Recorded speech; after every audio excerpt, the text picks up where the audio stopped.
Hello, chat. How are you all doing today? What's poppin', people? We're back in Yu-Gi-Oh! My favorite place to be.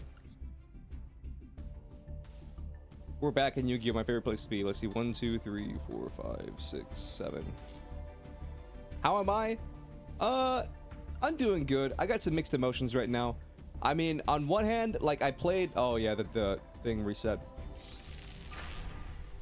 On one hand, I've been playing a lot of Club Penguin. Call me a nerd or whatever. I'll never forget. On whenever Club Penguin was shutting down on my old streaming account, the one that you guys will never see because it's like gone. I played Club Penguin, and there was this one dude who came into I don't know, could be a chick. There was this one dude who came into my stream, and they're like, you're playing Club Penguin, really, bro? I was like, yeah. And they're like, why the fuck are you playing Club Penguin? I was just like, why the fuck are you in a Club Penguin stream if you don't like Club Penguin? Like I was like so confused.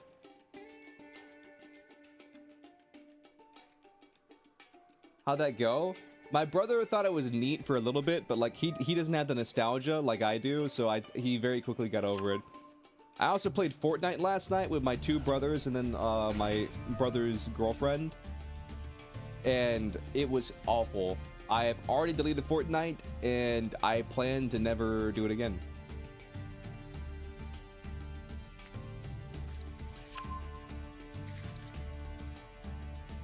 But one thing that's funny though is that like after we all got off Fortnite, because my brother had work in the morning, and then my other brother was going to bed. I asked my brother's girlfriend, I was like, hey, do you want to play Club Penguin? She's like, I've never played it before. And I was like, bet. I was like, bet. We're about to play Club Penguin. She thought it was neat. I don't know if I can get her to play another night of Club Penguin, but that's basically what I've been doing.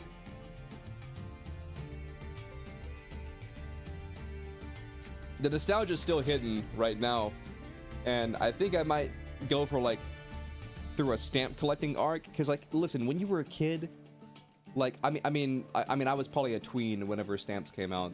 I was a kid whenever the game came out, but I was probably a tween whenever the stamps came out.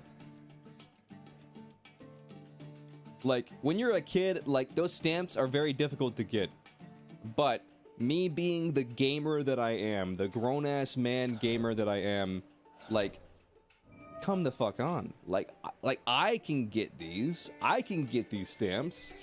I have it in me. I played Aqua Grabber last night, and I was like fucking god. And then I was doing time trial on the Cream Soda C, and I fucking threw at the very last second.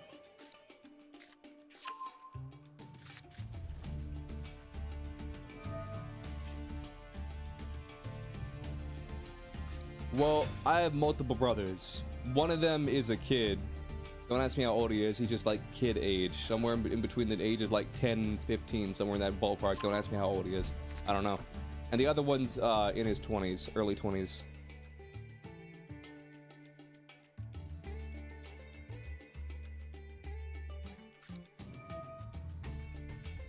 But yeah, I got multiple brothers ranging from 20-something to 5. That is the range. So the floor is 5 and the ceiling is like 20-something. Just don't ask me what that 20-something is, because I don't know what it is. And before you guys are like, you don't know how old your fucking brothers are, like, listen, when you have a lot of siblings, it's kind of hard to keep track of how old they are at all times, because that number is constantly changing. All the same mom? Yes. Not all the same dad, but all the same mom. Dang, your younger brother is 16? No, he's not 16. Actually, I set the floor at 15, but he might actually be like 13 or 14. I don't know.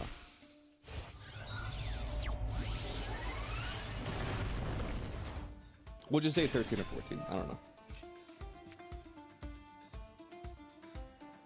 Dude, I've not been paying attention to this guy's combo at all.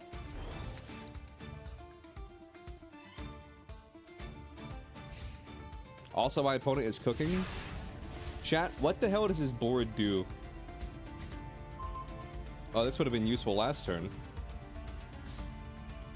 Nothing? Cool.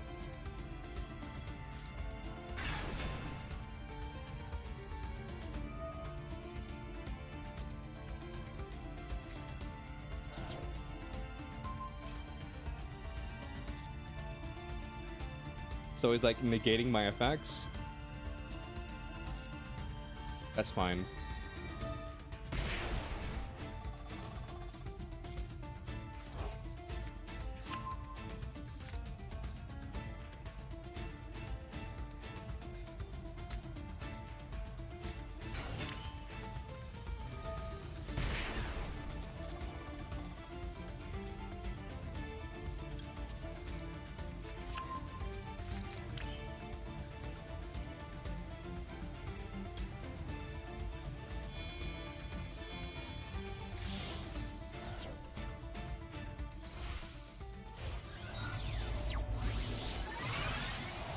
Alright, make Baron de Fleur.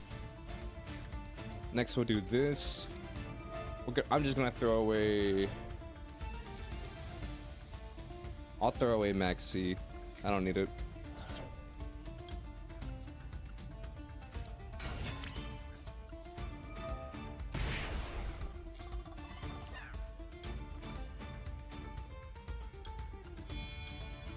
I almost threw away the card that I needed.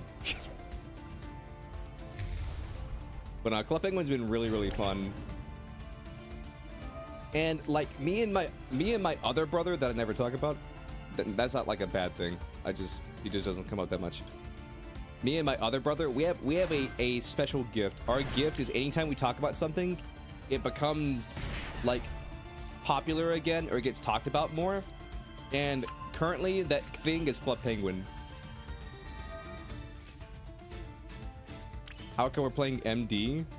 Listen, Club Penguin is me time.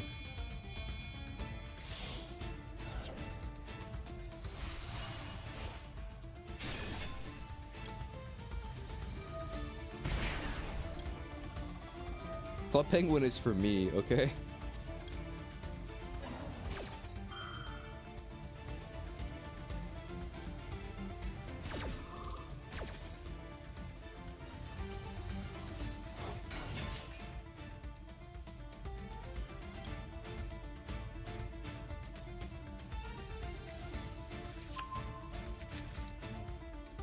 Draw a card.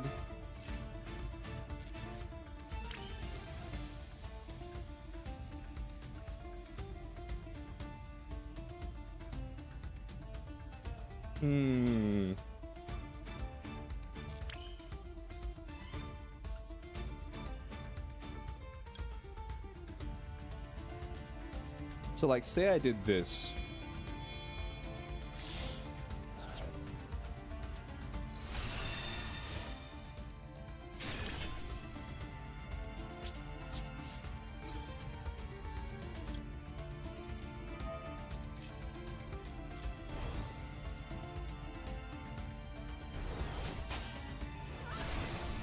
What?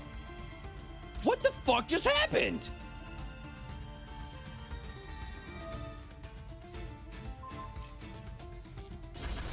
You said his board didn't do anything, chat! Oh my fucking god. You said his board didn't do anything. You said his board didn't do anything. You said his board didn't do anything. How the fuck was Pepsi affected? It's unaffected by monster. It's unaffected by card effects. How the...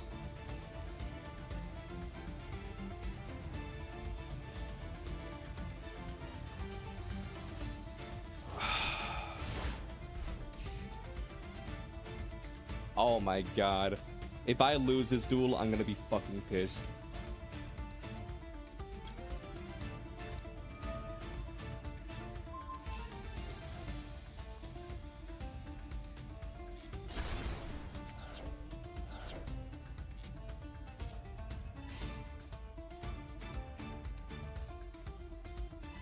It's fine. I have a pop. I have a negate. Ash Blossom. And then I have another negate.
Cyber Realm, yeah.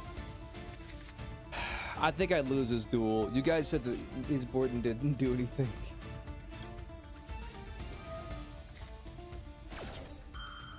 You guys said his board didn't do anything. How the fuck was Pepsi affected when it's unaffected by card effects?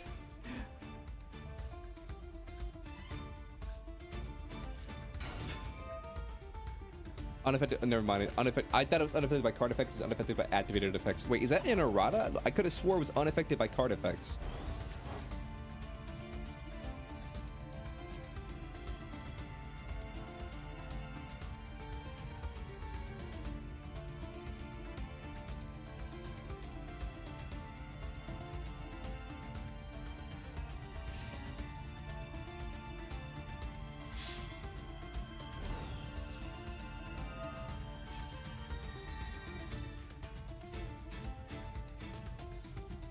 What are you gonna send the Tiss and pop Baron?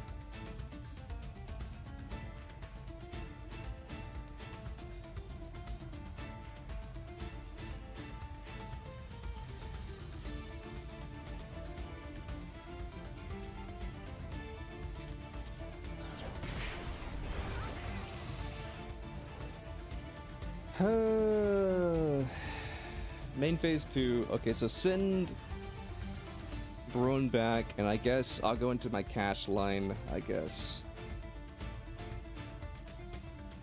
Oh yeah, but I guess the other thing that I was thinking about, but that wasn't like super cool and like Club Penguin, was, man, people are just assholes online. Like sometimes like shit can just be so disparaging. Just seeing what people online are willing to do, just to be mean.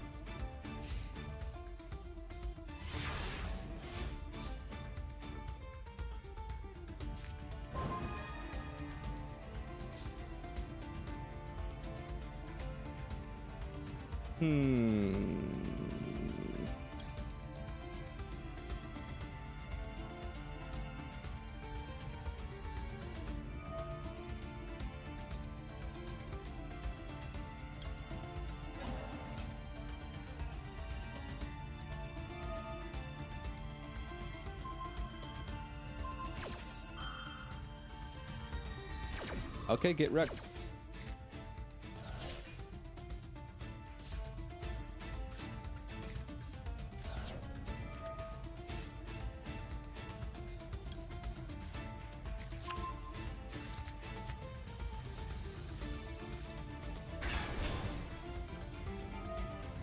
Get wrecked, I guess.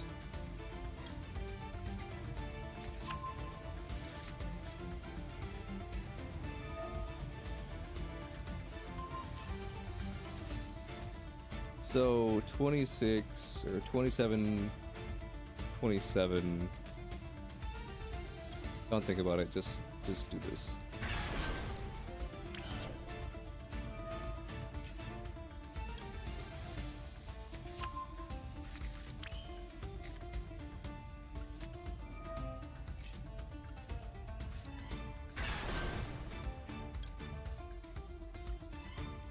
Let's banish Theosis.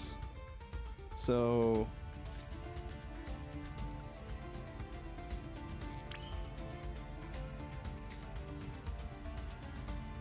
27, 28.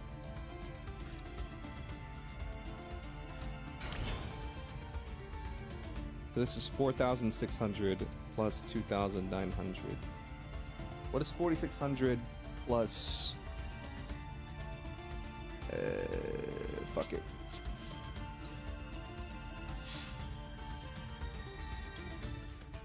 We're doing it live.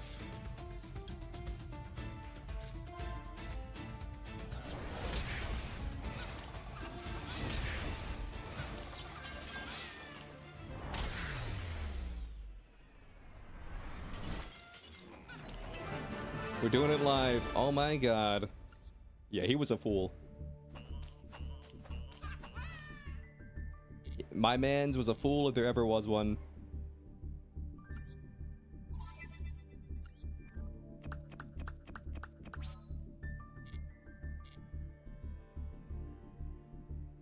He was a fool if I ever saw one.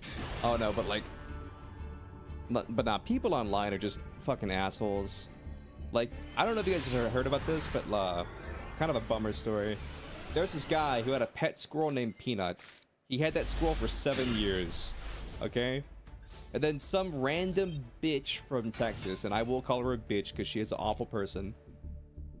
Some random bitch from Texas. Mind you, he lived in New York, so these two people weren't even in the same, like, fucking hemisphere. I mean, they were in the same hemisphere, but you guys get the point. Two opposite ends of the country. She saw the squirrel... Like the guy posting videos of him having fun playing with a squirrel on TikTok. And then she decides that this squirrel is being exploited. And so she calls animal control and then just basically lies on him and says a bunch of like, you know, frivolous garbage. And the guy's squirrel ends up getting taken away and they end up killing the squirrel, and also he had a pet raccoon. Because they had feared that the squirrel could have rabies, and then after they killed a squirrel, because apparently you got to kill the animal to do a rabies test because you got to get like brain tissue or whatever. She was total ass. No, and here's what's even worse. Like, I can understand her position only if she's like this super self-righteous person and she thinks what she was doing was the right thing. You know what I mean? And not just be a bitch. But no, she was just doing it to be a bitch. And you want to know how we know this? Because she went on Facebook bragging about it once she heard the story. She went on Facebook bragging about it. Being like, yeah, I got a squirrel taken away and killed. Yeah. Another good day for Karen.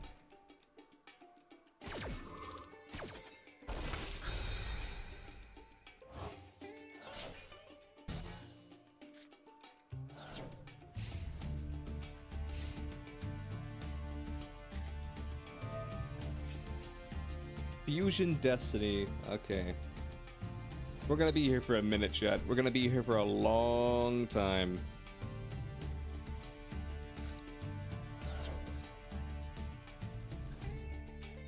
Wait, is Malicious Unlimited now? It is. Yeah.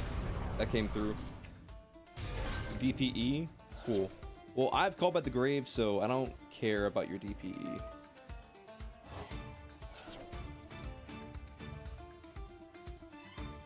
But no, that was just like super bummer. And then another thing that bummed me out was like, I don't really watch this guy's content or really know much of anything about him. But Kai Cenat, one of the biggest streamers on Twitch, he was ever on a subathon, which I think a portion of the money from the subathon is actually going to charity. And essentially what happened is somebody swatted his house, and then Twitch proceeds to, after he gets swatted, Twitch proceeds to ban him, and I'm just like, damn, dude, that's crazy. That's crazy. Guy gets swatted in his own home by some random asshole on Twitch, and then it proceeds to get banned. I mean, but for what I saw, it looked like he was live today, so it looks like they unbanned him, thankfully.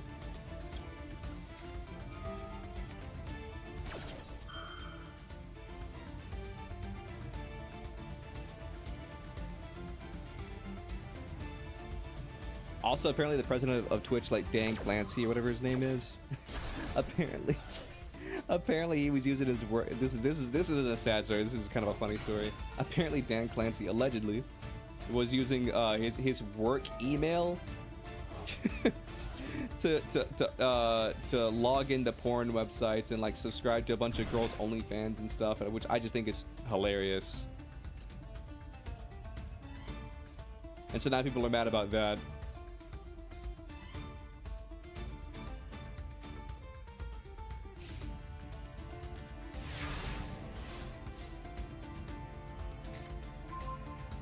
Okay, so this does nothing.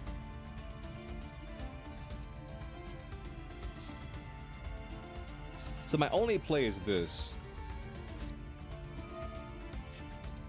E-Telly.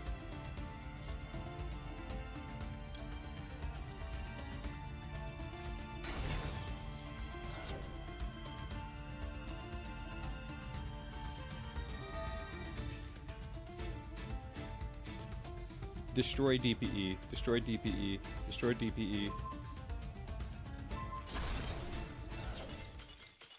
Damn. I needed him to destroy DPE. That was my only play. That was my only play. But no. Like, mind you, like, I've said all this stuff, but like, I found out about the scroll, like the Peanut the Scroll story from Charlie, and then like I saw the Kaisenat getting banned because he got swatted on like the Leo Twitter, not my private secret Twitter. So I still stand by the fact that my Twitter, my curated, you know, private Twitter is based. I still stand by that.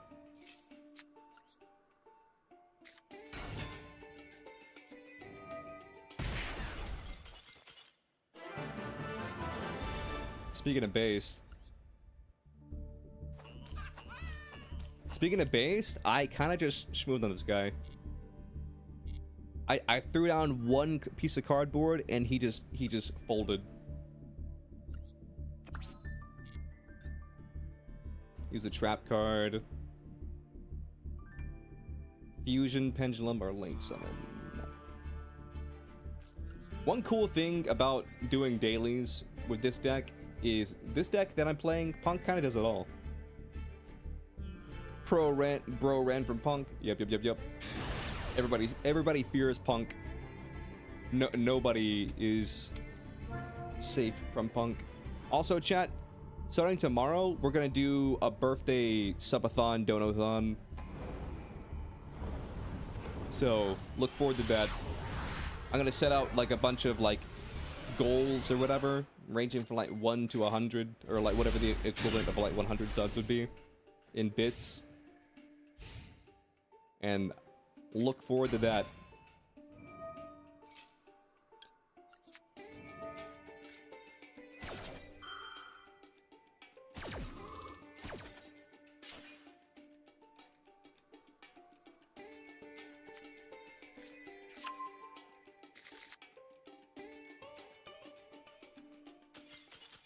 Damn.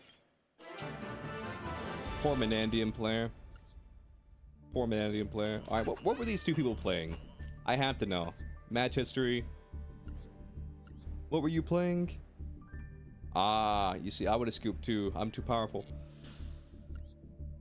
And then what were you playing?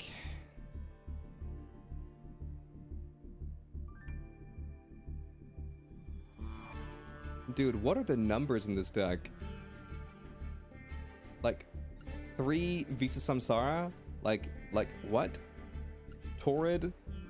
Wait, and Fearless? Plus he's playing 3 Vista Starfrost? And only 2 right chart? What about his ED? Damn, he's playing Prime Heart? Yeah, we gotta get brother a better deck. We gotta get brother a better build. I'm sorry, we have to get brother a better build. Like, holy crap. We got to get brother a better build. It's a struggle out here. Mans was struggling. Oh my god, what was he cooking?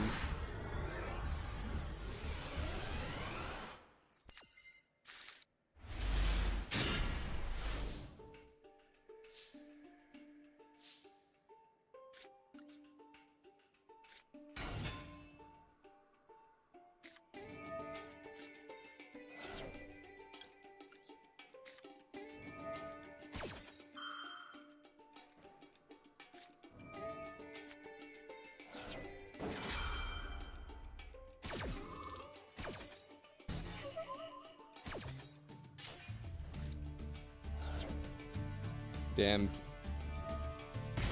That's messed up, Meg. That's messed up. Okay, what are the odds in this modern Yu-Gi-Oh format they have something with the 4 cards that they're going to have? You know what? I mean, what am I really doing here?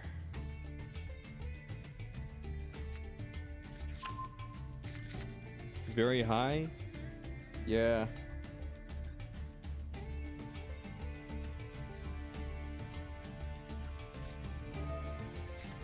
Let's send this and Deer Note to summon out you. He already used Ash. Dude, if he has Imper, my scoop.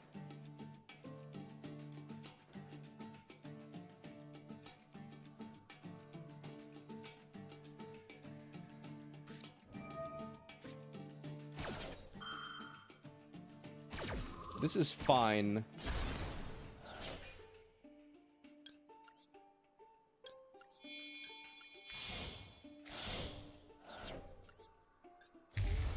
Yeah, so here's what I'm thinking. Play Skull Servant's Ween deck. I want to, I just don't want to spend the materials on it. I would collector invest, but I just don't want to spend the materials on it. What's up, Numbers? Who said that? Was it on YouTube? It was on YouTube. One of the YouTube chatters is spreading Skull Servant propaganda.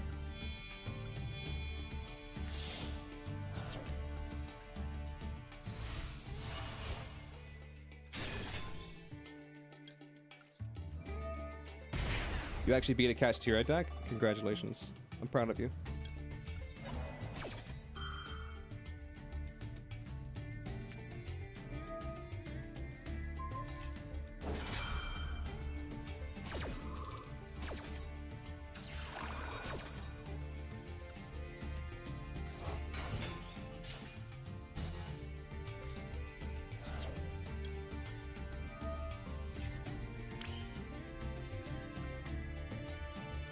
Okay, here's what I think my play is here.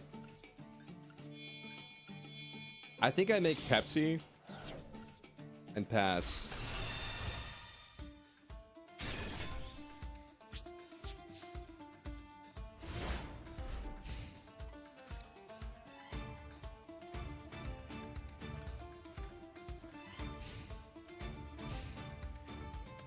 So you're 2600.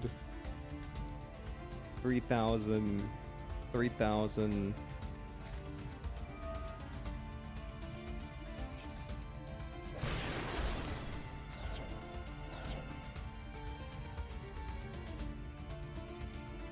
It's a weird day we need to end on Psychic Ink Punisher. Well, here's the thing. I'm 99% positive he's on, I'm 99% positive he's on Tenpai.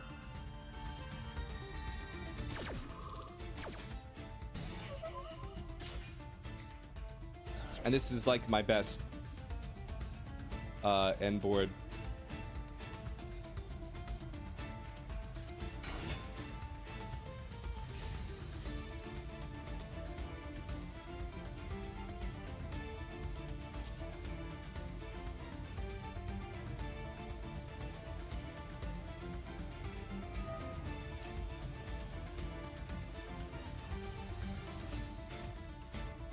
Why not attack gain? Because he's only immune if I have lower life points.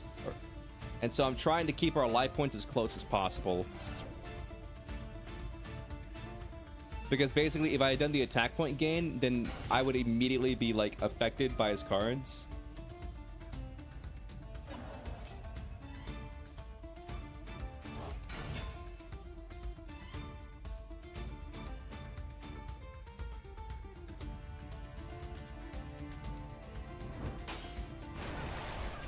Pin the YouTube. Thank you.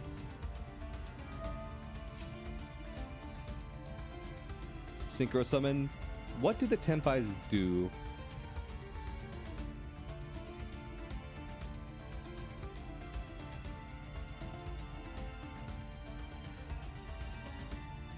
Change to attack mode. Yeah, I think he's gonna summon Trident. Oh, Black Rose? That works too. Can you get your mod breakfast now? No. You're banned.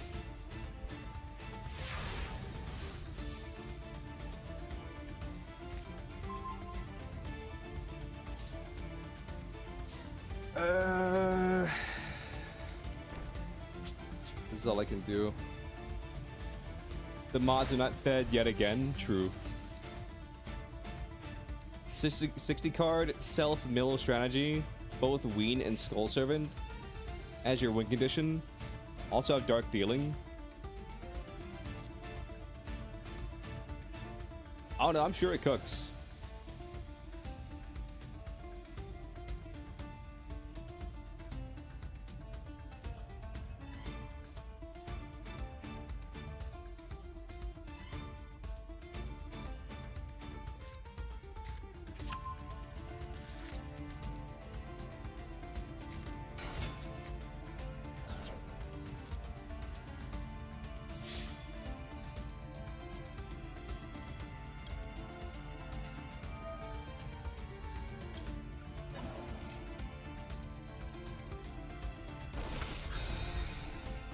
Speaking of cooking, you should see Light's deck for the spooky tourney. It was hilarious. What was Light's deck?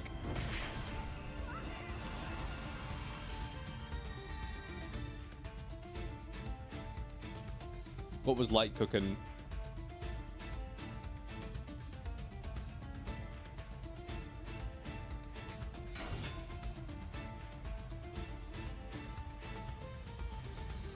Why did you normal summon Ash Blossom?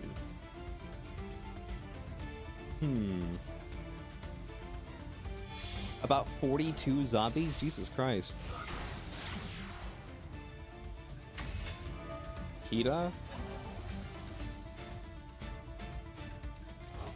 Yeah. Dude, like, can we all agree that it's ridiculous? Like, why has fire in like the last 2 years gotten so much support? Why specifically fire? Why can't we just spread the love out a little bit? You know what I mean?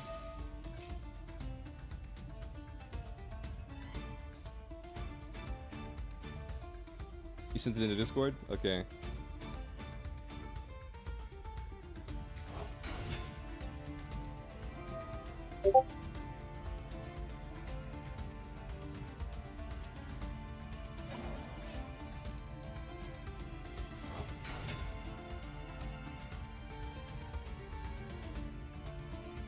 I see.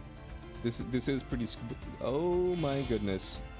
I see you guys didn't have you guys had it unlimited. Okay.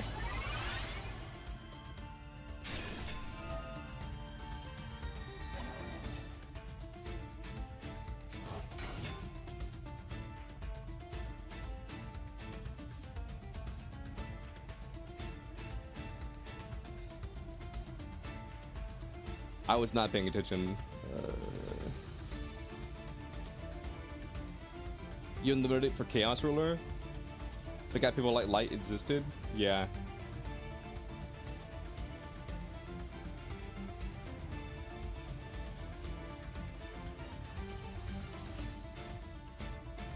How did Light not win? How did Light not win with this deck?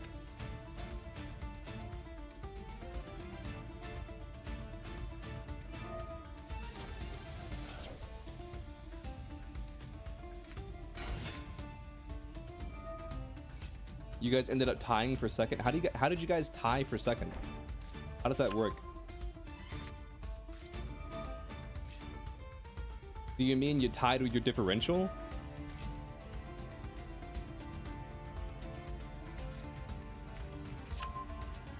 The zombie got 1 support and the fiend got 1 support on Halloween? True.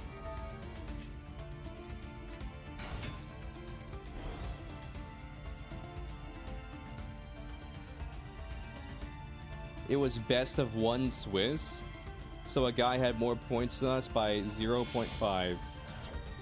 Okay, gotcha.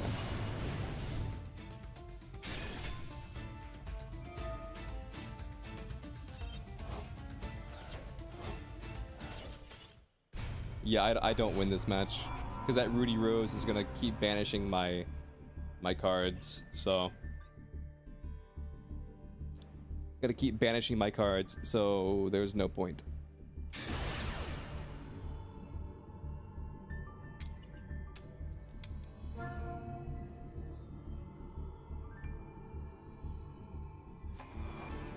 I'm going first. And so it begins, chat. We're running into all the Tenpai players.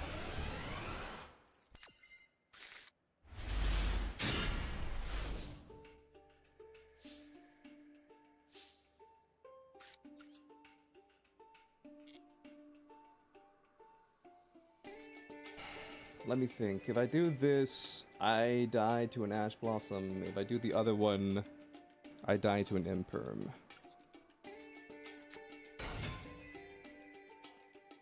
Either way, I die, so.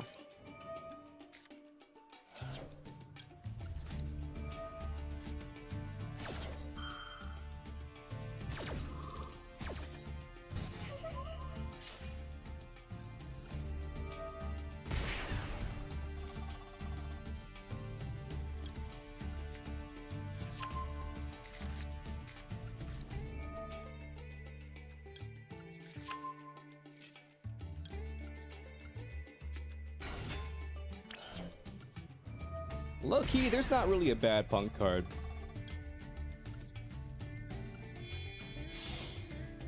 I think Punk is like one of my favorite decks just because like this deck has a very specific goal in mind and it just achieves it.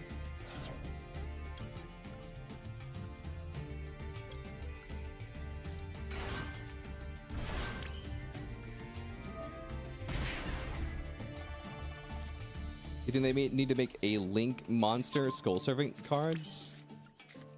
I don't know. I feel like Skull Servant's kind of fine. You know what I mean? It's on its own little bubble. It exists. And it's like its own little niche area.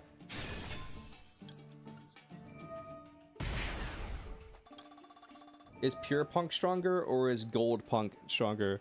Gold Pride Punk is good. I'm just like not good at Gold Pride Punk. Because here's the thing. With Gold Pride, like you can burn yourself for more and then you can end on like say like a bigger Pepsi Dragon, you know? But at the same time, like I feel like Pure Punk, it bricks less. In my opinion, at least.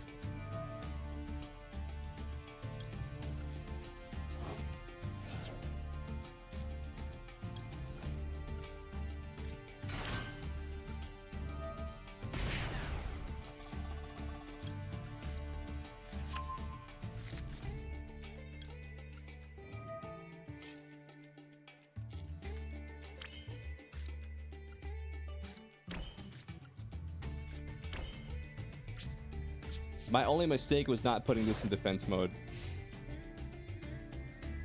That's my only mistake. Because if he lightning storms, then I have to, like, I have to summon.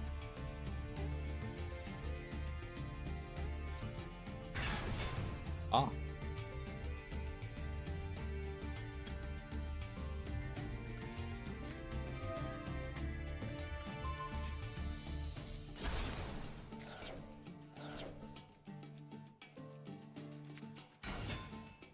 You so happy you now have IRL Punk cards?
One linked Skull Servant Sorcerer, send card on top of your deck of your library for negate effect.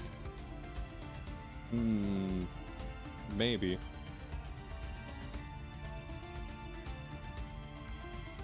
That could be interesting. But like, I don't know. I feel like Skull Servant doesn't need anything else. I mean, part of me is like, oh man, just make Dark Magician cards forever. But the other part of me is like, I think we have enough, you know, of these cards. I think other cards need some love.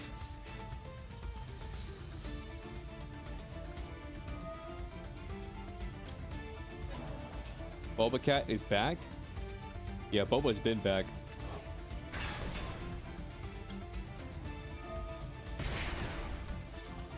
Boba's been back, brother. Add this to my hand. Yep. Skull Servant is waiting in the corner to OTK unsuspecting people. True. Never let Boba cook.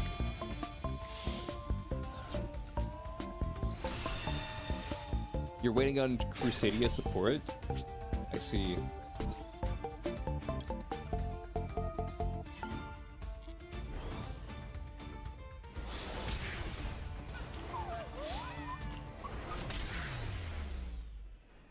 Well, your boy got absolutely twisted. Jesus Christ. Only do it once per turn? I mean, it would have to be a once per turn effect. Because, like, here's the thing. Like, sending the top card of your deck to the grave is not a cost in modern Yu-Gi-Oh! If it was a banish, then maybe. Like, banish the top card of your deck. Like, banish the top card of your deck face down for a once per turn negate. Like, that sounds like a balance effect. But, like, if it's send it from, like, the top of your deck to the grave, like, that, like, in modern Yu-Gi-Oh! that just, like, isn't a cost.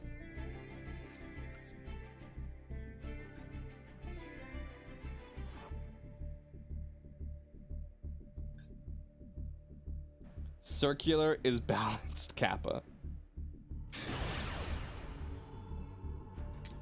Keto versus Dongo. Very interesting, very nice.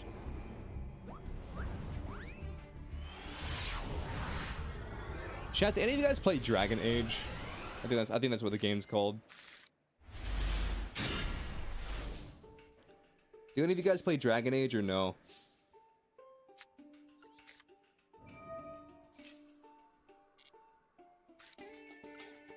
What is that?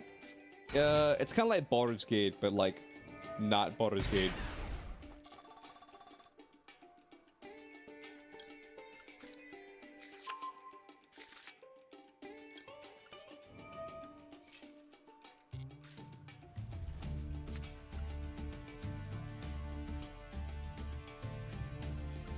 So I think with this hand, I think I just send Theosis. I can't do anything with Theosis right now. The new one looks uninteresting. Yeah, that's the thing. Like, I don't know how to feel about the new Dragon Age, because, like, I'll be real, I'm not a big Dragon Age fan. I've never really played any of the games, really. But my heart goes out for the people who love this series, and then, like, the game just doesn't look that good. Plus, like, there's been, like, a lot of drama going on with it. Like, for example, the art style that they chose with this current Dragon Age is, how do I describe it? They made the heads of all the characters really big, so they're in sort of this weird uncanny valley thing. 1800 Zero. I mean, if it was a Link collector, then it would already have, it wouldn't have defense at all. Like, not even Zero, it would just not have defense.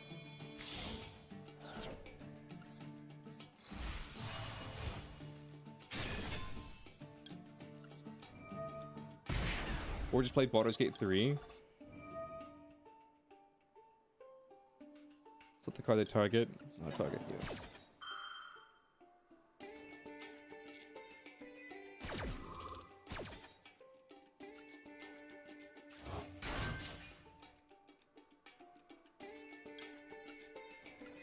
But no, the thing that confuses me is like the people who are like defending the game apparently don't even like the game. They're like, yeah, the game's kind of shit, but like,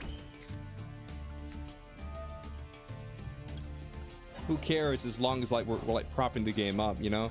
Also, there's like a lot of like not conspiracies, but there's a lot of stuff at where like they weren't even giving out like here's how like little faith it feels like they have in their game. They wouldn't even give out review copies. They only gave out review copies to a handful of people, and it's like people like IGN and like the bigger like, you know, reviewing companies, if you want to call them that. People, you know, the ass kissers essentially, who are like this game. I'm not talking about the game we're talking about, Dragon Age or whatever. Just like any game, like IGN will be like Flappy Bird 2.0. It doesn't run. It's a Bitcoin scam, and it uses your computer RAM to farm your social credit score for China, and it's just a shit game, and it's not functional. 7 out of 10. IGN. Like IGN will legit just give like an actual like crypto scam game like a 7 out of 10, but then they'll give like say like an actual good game that you like remember when IGN reviewed Dark Souls for the first time back when Dark Souls first came out? They gave it like a 5, and then they had to go back through and redo the review. You guys remember that? They had to redo the review for Dark Souls.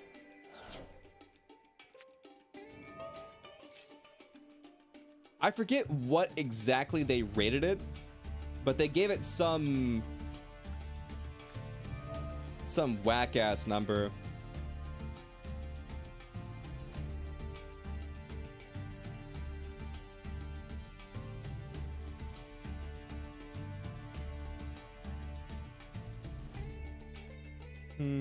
What do I want to banish?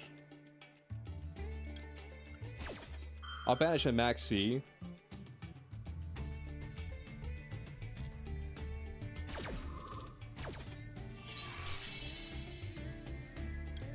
Just to try and limit the odds of me drawing into a Max C. See, because here's my thing. Like, I feel like this goes for anybody.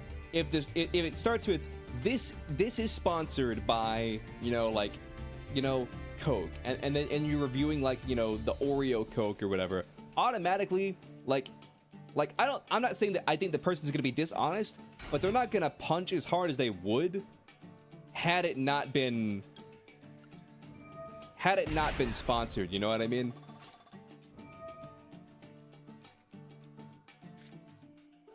You piece of shit.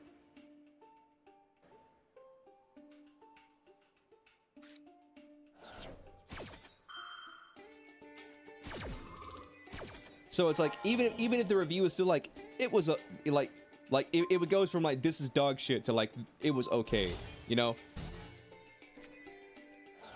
Or it goes from it's okay to it was good.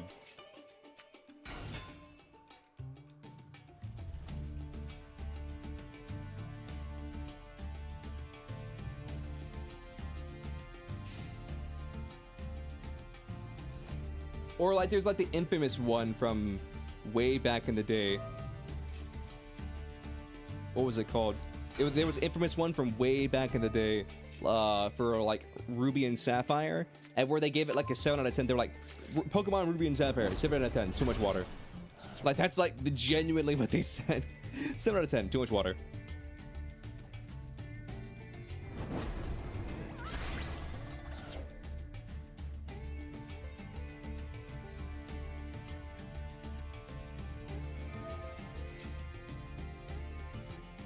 Classic Pokemon meme? It's not a meme though.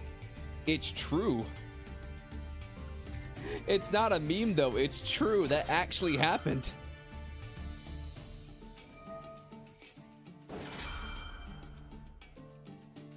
I mean, it's a meme now, but like it actually happened.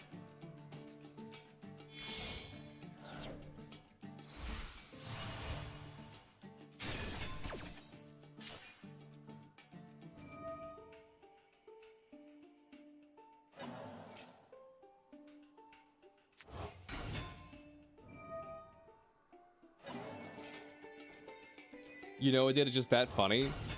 Yeah. Link to White Mirror. Copy effects of a Skull Servant in the Banished Zone for 2000 attack. Like, that's the thing, though. Like, that one seems like a little bit more, like, chill. But that's only because, like, Skull Servant doesn't have a problem, like, gaining attack anyway. You know what I mean?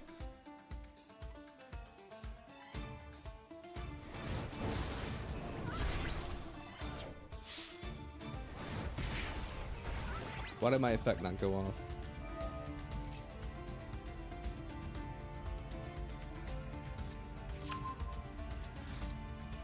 If this card is sent from the field to the graveyard, you can target one special summon monster your opponent controls, send it to the graveyard.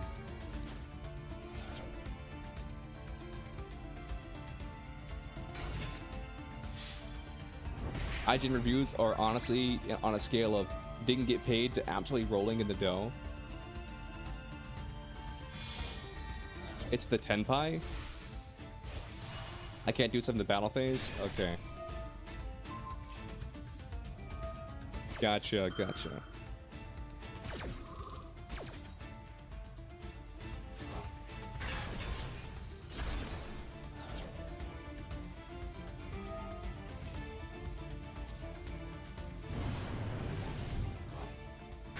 Dude, these cards are such bullshit.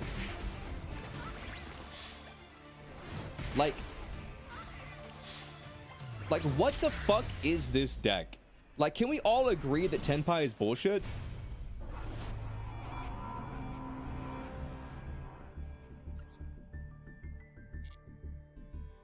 Like, I don't understand, like, what the thought process behind Tenpai was.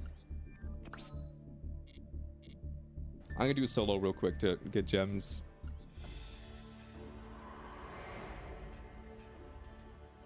Like, I'm just confused, you know what I mean?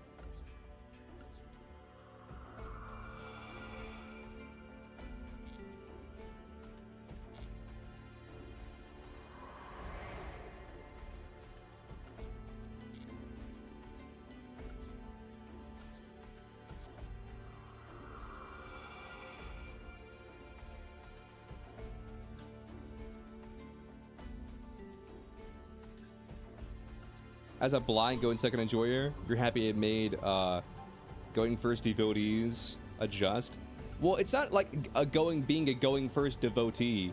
It's more so like Merry Sunday to you too. It's more so just like, I don't know, like I just kind of miss old Yu-Gi-Oh. Like, this isn't me being like, oh, like an old Yu-Gi-Oh purist or whatever. This is me just being like, I just miss it. I miss it where like you kind of just like needed to draw the right card, and like those quote unquote heart of the card moments were like really, really important and stuff.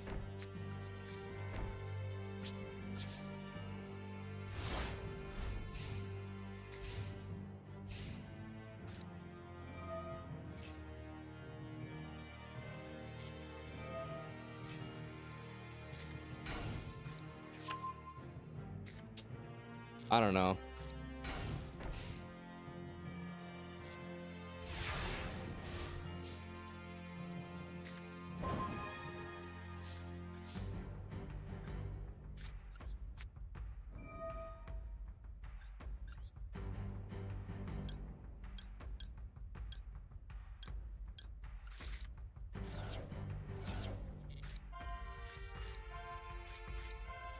I try and avoid these conversations because like I feel like every time like a quote unquote Yugi boomer, like kind of like myself, like even like so much as like questions like the state of modern Yu-Gi-Oh, there's always some random Yugi tuber who just pops up out of the goddamn woodwork is like, here's why your opinion is dog shit and why you should kill yourself. And I'm just like, damn dude, okay.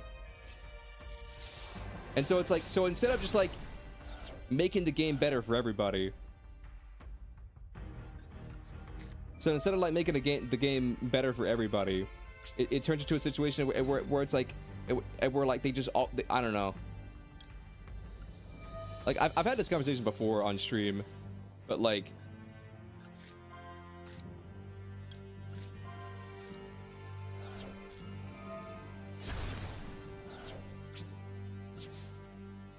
But like, I remember there was this one Yu-Gi tuber, and I don't like drama, and I'm not starting shit, so I'm not gonna name their name, and they will forever be anonymous. But I just remember there was this one Yu-Gi tuber, and like he just like vehemently, like it just felt like he hated. It felt like he vehemently hated like people who just don't like modern Yu-Gi-Oh. And he was like, Edison format exists, motherfucker. Goat format exists. Like if you want to play your slow ass game, but where it goes for 30 turns and you have to like draw a pass, like just fucking go play the other formats, yada yada yada. And I'm just like, I don't think that like wanting a healthier overall environment for the game is being like a whiny bitch, but that may just be me. But I don't know. After that, I'll be real, I kind of just stopped watching that guy's videos, and I'm just like, okay, like I have nothing against him personally, but I'm just like, if you're gonna be like that much of like a negative Nancy just because someone is criticizing like the modern state of Yu-Gi-Oh and they're not enjoying it because it's curved so far from where the original game started, like I think it's valid criticism. Then again, it's also valid criticism, like I said, to be like, oh, just like, if you don't like this, just play a different format, you know? That's also valid criticism. But at the same time, I think you're still allowed to be upset that the game has changed. I think both points are valid. But like I said, the guy in that one video, like, not gonna say his name, but like he was just like fuck off, Yu-Gi Boomer, just go play a different format. Stop, like this is the best state Yu-Gi-Oh's ever been in. It's like finally fun and take strategy, whatever. I mean, I'm not a competitive player, so I don't know. Link 3, White Banshee, 3000 attack, equip 2 Skull Servants to White Banshee. White Banshee, gain those Skull Servants effects. Okay, that one I think we're getting a little bit too crazy. I think giving one card multiple effects, I think we're getting a little bit too crazy.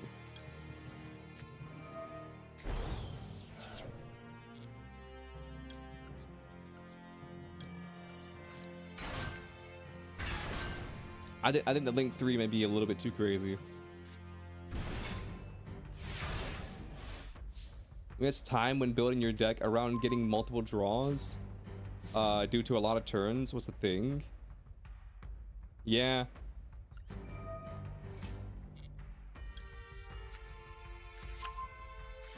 I mean, like, I kind of just like lost faith in Yu-Gi-Oh! Whenever I found out that Runic was a thing.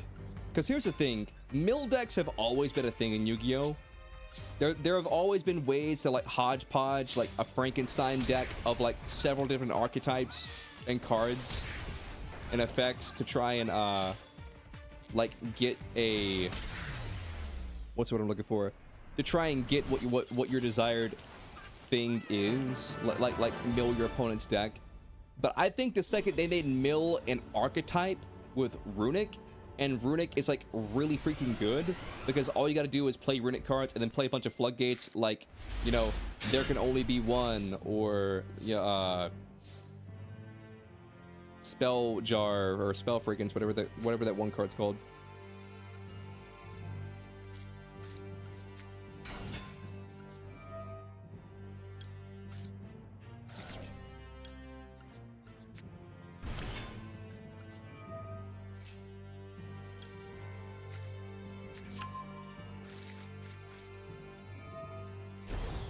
But like, in my opinion, and again, this is just my opinion, don't kill me, I'm not hating on people. Like, if you have a different opinion than me, that's totally valid. But like, in my opinion, like, the concept of milling your opponent shouldn't be an archetypal effect.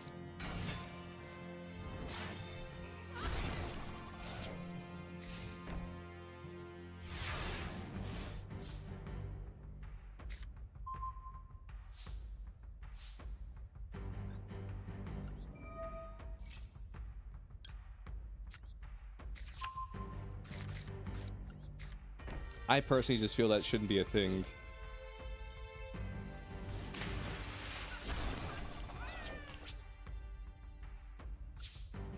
I think at the end of the day, like, the goal should be to reduce your opponent's life points to 0. And all the other win condition effects are just kind of there in case you can't do that, you know? They just ran out of ideas. Yeah.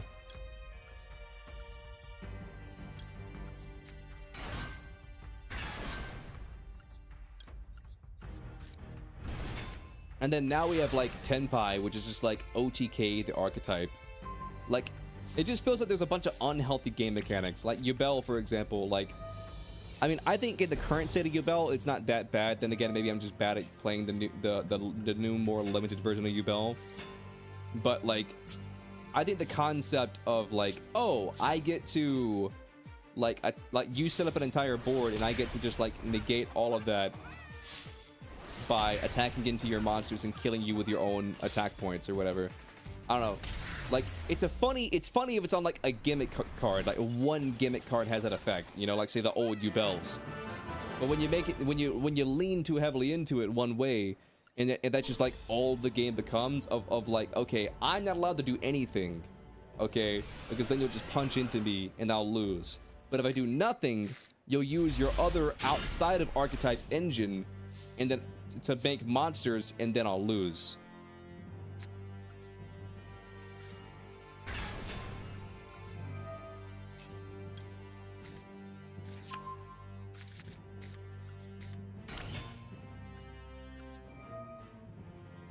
Your personal issue is against Mikanko. You can't destroy or target.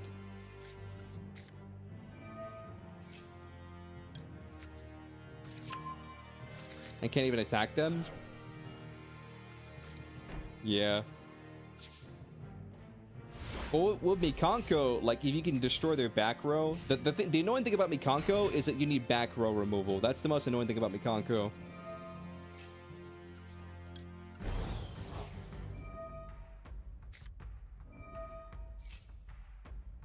And if you don't have that back row removal, then you kind of are just shit out of luck. And that's what makes Mikanko so annoying, is that a lot of decks don't really run back row removal. So,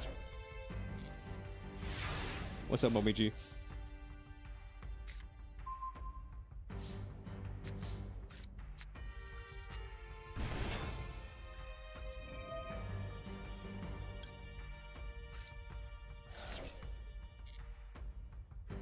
That's kind of the same with Lab.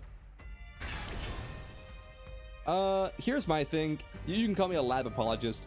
I don't think the Lab cards themselves are that bad. I think Lab is pretty chill overall.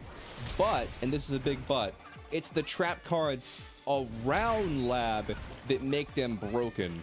So it's not Lab itself that is the problem. It's the trap cards that enable Lab to pop off.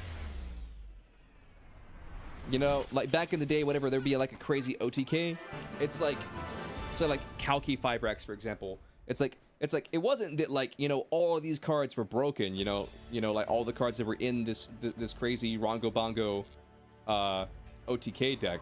It was like say like one card that enabled it, say like Kalki Fibrex or like Rongo Bongo, whatever. Swap back to Umi Control. Yeah, I was doing solo mode to clear out my missions.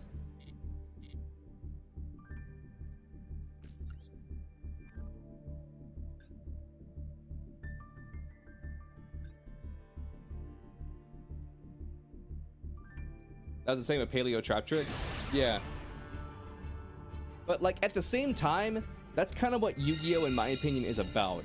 It's about taking all these random cards and then making some crazy ass deck. You know what I mean? Because that's what it was back in the day. Like you would take like say you would take like a Dark Magician, and you would take like another random card, like say like a Blue Eyes White Dragon, and then you would like combine those. You'd have like all these different cards, and you'd have like, you know, Pot of Greed, and you know, all these random different archetypal cards. Pretend the Pot of Greed is, well, Pot of Greed's an archetype, it's the part of the pot archetype, but like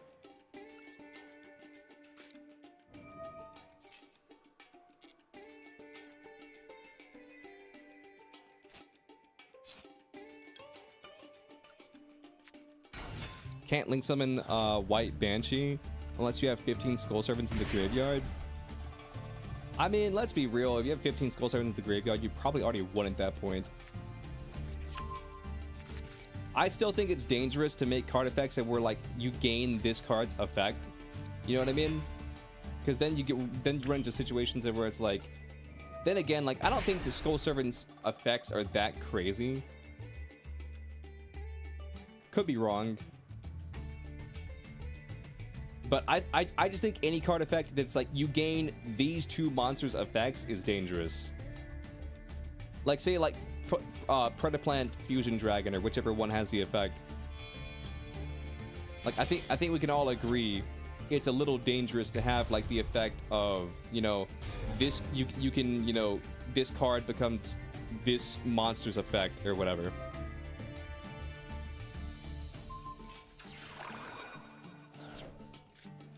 That's the one card I didn't want to see.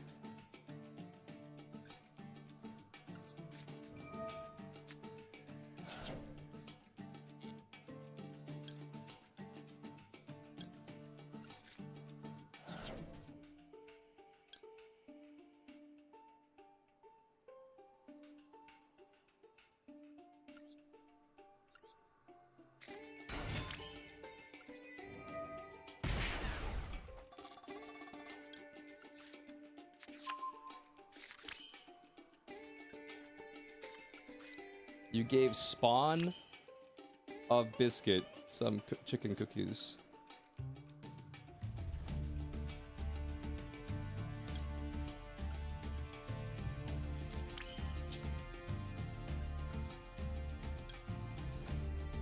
I'm just gonna make Pepsi and hope that like he doesn't have anything.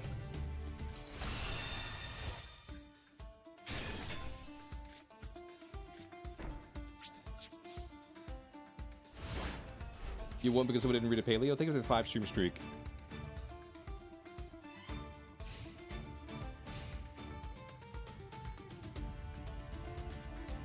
I mean, I know this is sort of like an unpopular opinion or an unpopular take or whatever, but I do kind of enjoy the, what's it called? I do kind of enjoy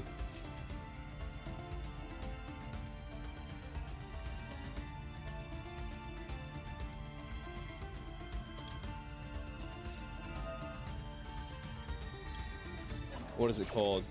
Like Rush Duel? Because like it's kind of just like a reset for Yu-Gi-Oh!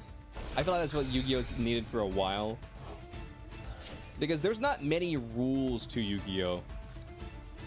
You know what I mean? There's not many hard rules to Yu-Gi-Oh!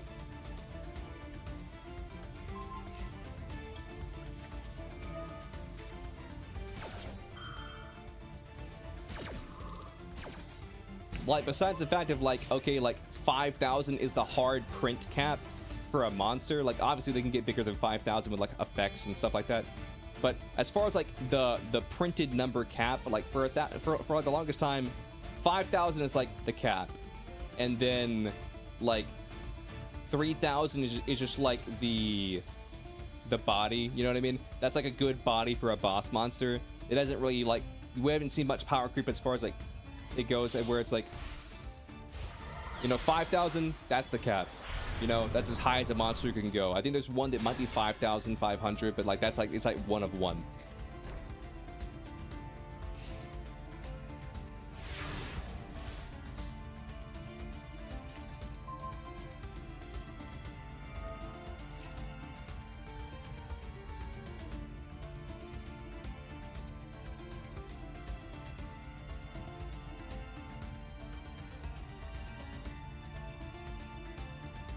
You guys been calling the Spawn a Biscuit squirrel because it's a fluffy tail.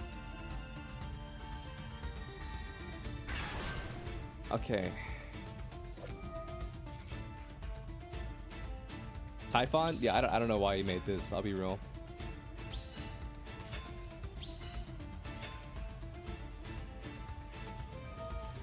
Anti-spell fragrance? Well, joke's on you. I don't need any spells.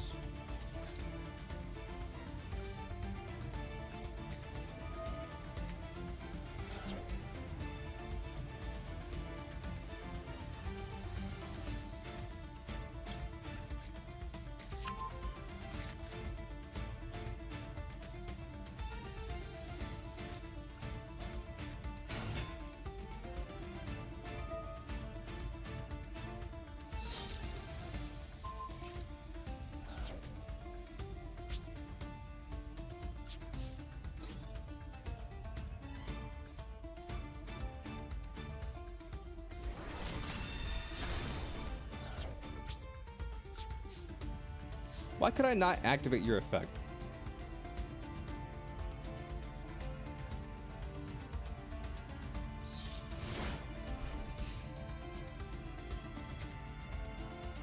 Why could I not activate Psychic again Punisher?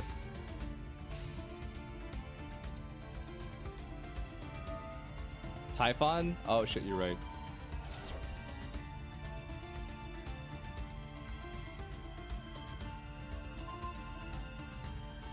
He is an idiot.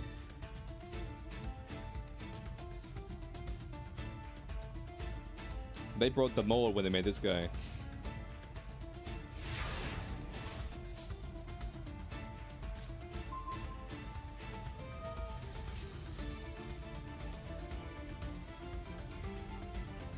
Yeah.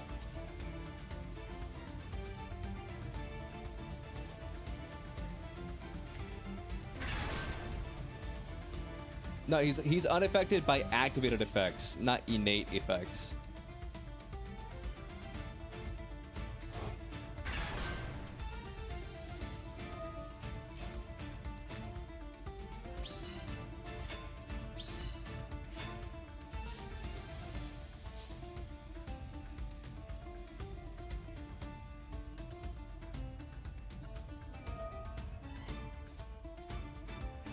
Yeah. I know it prevents effects from being activated.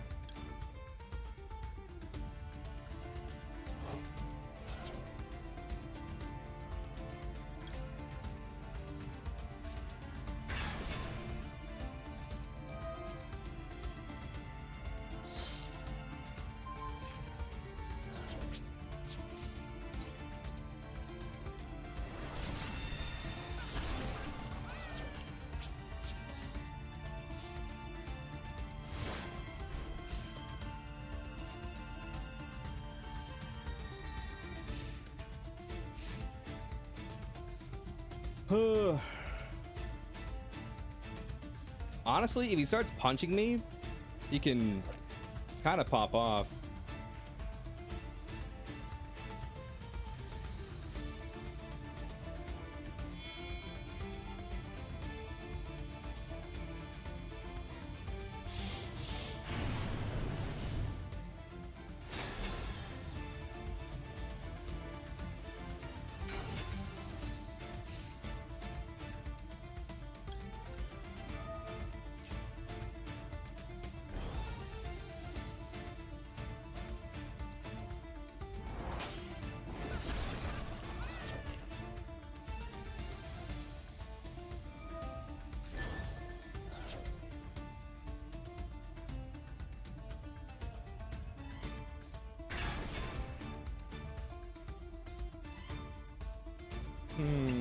Yep, you eat that.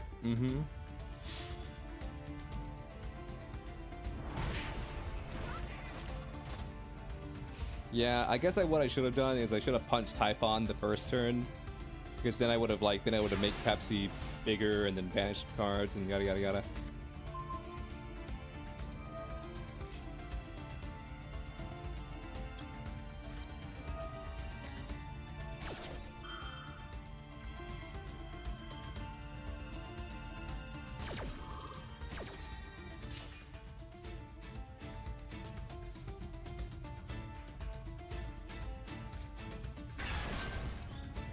Ooh, unicorn. This is good.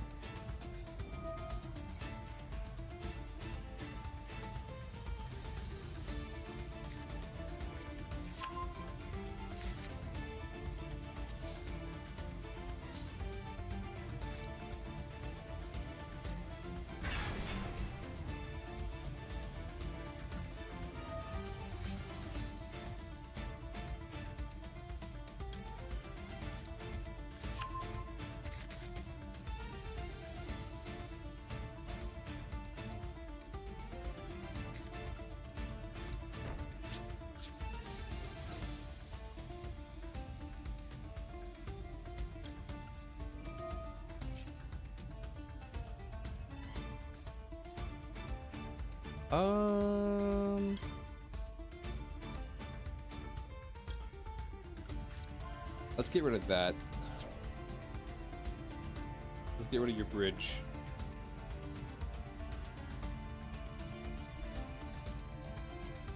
All right, what are you gonna do, fam? Nothing. Cool. Understood. You do nothing. That's fine by me.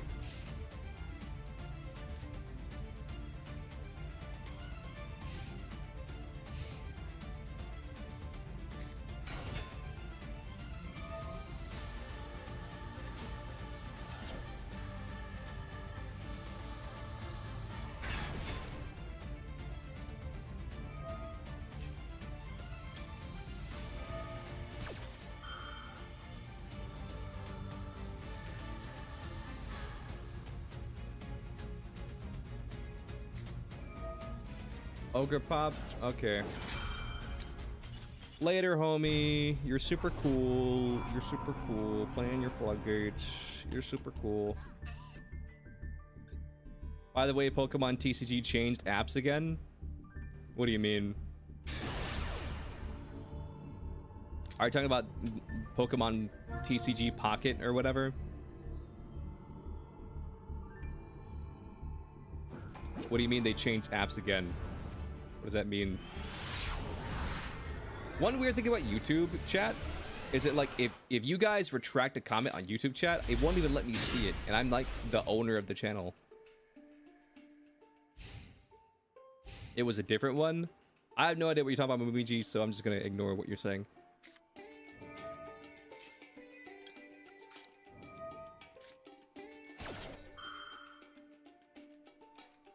Like what are you saying? It was a different one? Like what do you mean it was a different one? Are you talking about the Pokemon trading card game app? Is that what you're talking about? Are you referring to the Pokemon trading card app? It was like the old one that was like super buggy, unsupported, and like they couldn't make any money off of? Like, did they shut that down, or does it still exist? Because as far as I understand, it still exists.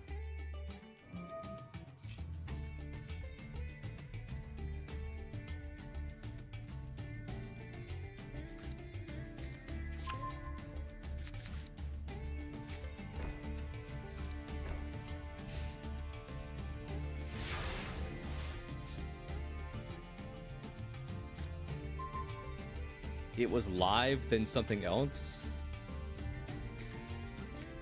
What are you talking about?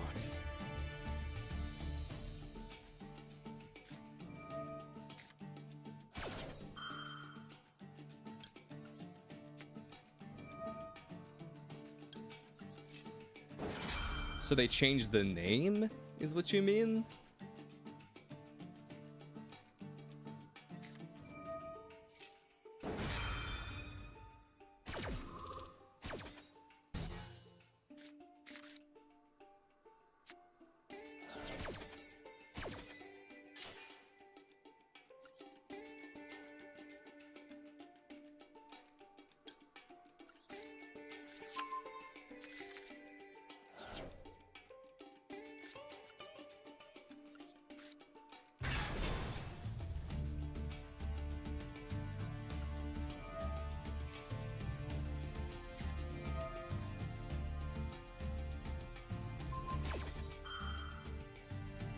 What are you doing? Are you negating my effect?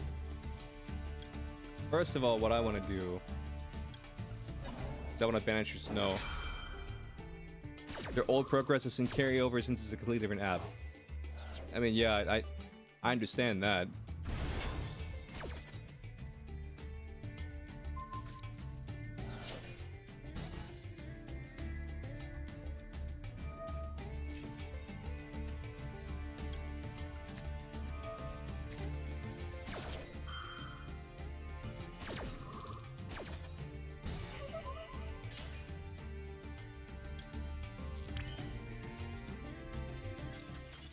And that's how you beat a Tailwinds player. And that's how you beat a Tailwinds player. Let's go.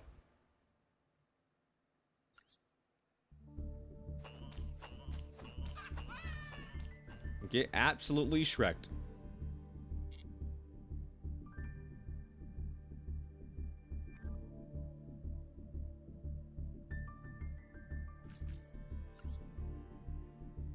No, like I get what you're saying, Wameji. Like, it's just the way you worded it. By the way, Leo, Pokemon TCG changed apps again. Like, the way you worded that, like, I didn't understand what that meant. Like, they changed apps. Like, because did that mean there was an update? Did that mean that, like, they changed the name of the app? Like, is there a brand new app? And they shut the old one down? Is there a brand new app and it's like adjacent to the other app? Like I don't know, it's just the way you worded it.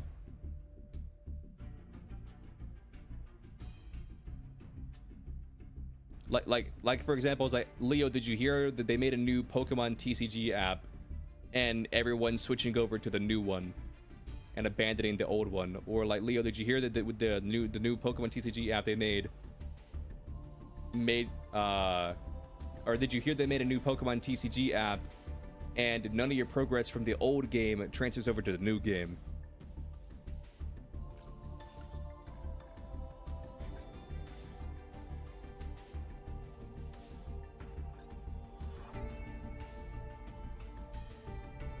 I want to talk about something weird since we're talking about like transferring game progress or whatever. Like, and don't kill me, just let me get the whole thought out before you guys shoot me. Like, because I'm gonna talk about NFTs, and I don't mean the dumb, stupid, like, Bored Ape monkey bullshit. I mean just the concept of like the NFT itself, and where like you have like, say, a hat in one game, and then if it's an NFT hat, you can have the same hat in Overwatch as you do in like Team Fortress 2 or whatever. I think that concept is cool. I don't think that the concept of NFTs is like a dumb idea. It's one of those things where it's like, well, it's cool that I can have like one game in Call of Duty and another game in Battlefield or whatever.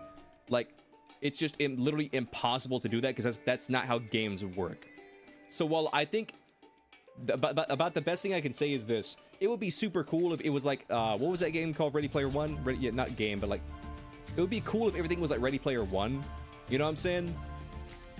At where like, how do I explain it?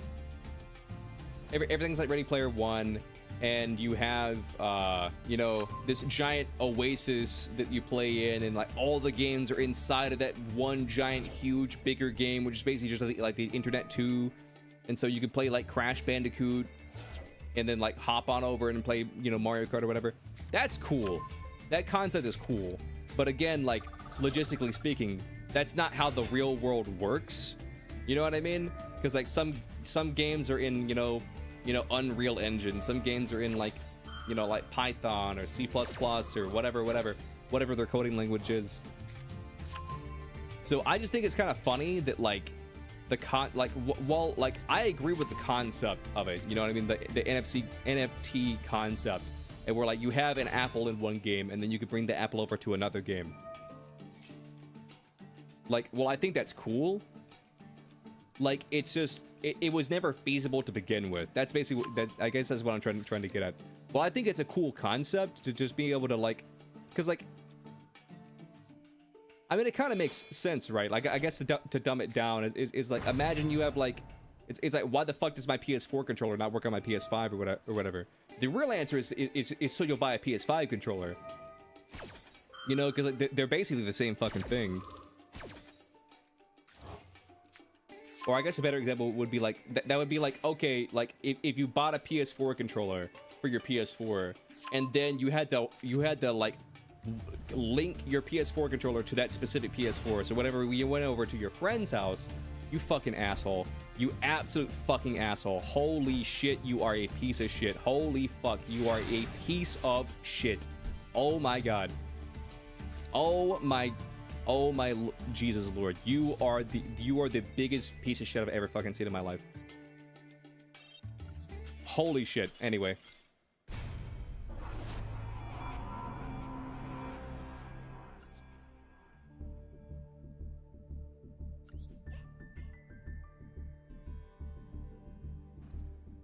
Oh, grinding Gears games, meanwhile, it's taking all your MTX from their Path of Exile game and giving it for Path of Exile 2. Only company you know of doing it. I'm gonna be real, I don't know what half of those words meant. But like, games for a while have had like games for a while have had like, you know, like transfer save data or whatever. Like if you played Witcher 1, you could transfer like your save data to Witcher 2, and then that would change like your bullshit or whatever, and then like Witcher 2 to Witcher 3, and so on and so forth. Like game transfer save data or whatever you want to call it, that's always been a thing.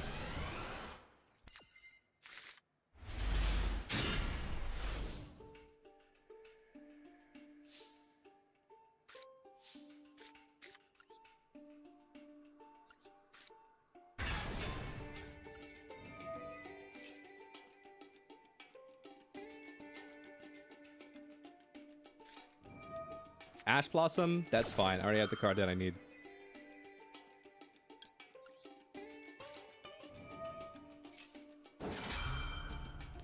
It feels like 5:30, but it feels like 5 p.m., but it's only 2:30.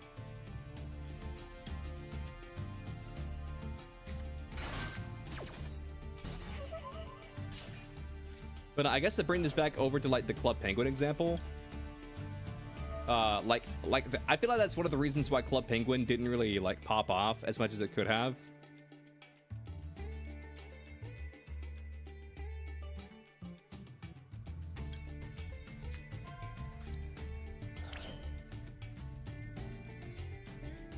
I feel like that's one of the reasons why it didn't pop off as much as it could have.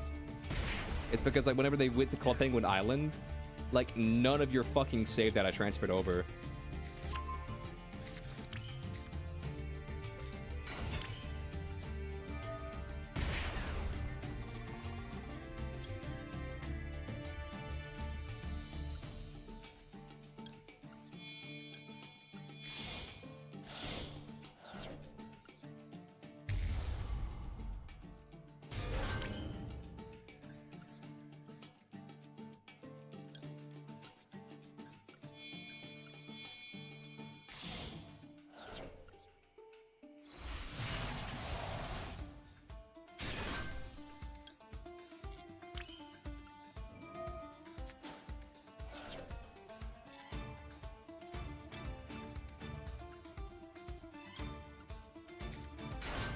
I think the most you got, like in Club Penguin Island, and mind you, I only played it for like a day, was like if you transferred over an account, or I use the word transfer over very lightly, if you transferred over an account on Club Penguin Island, then I think what it would do is, how do I explain it?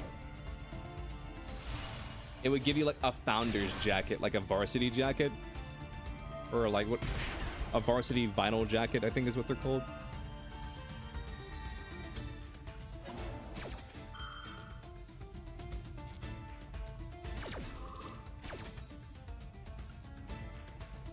The music in this game is so good. True.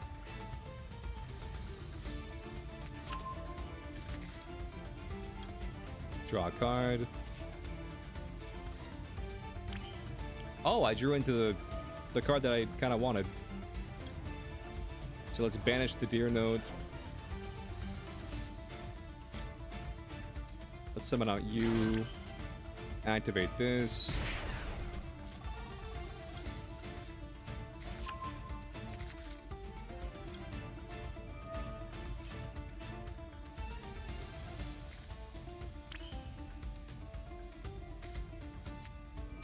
Let's activate you.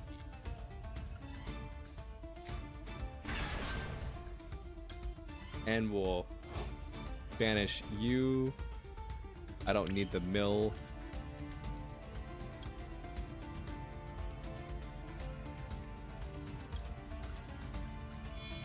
And I'll make SP Little Knight with these two cards.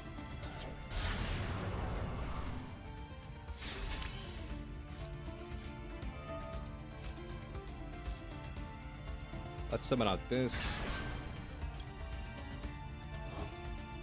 Banish you. Make Theosis. Target you. This allows me to special summon out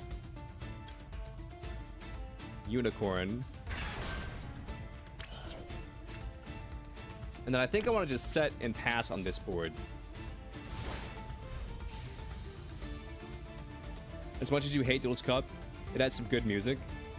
Like, here's my viewpoint.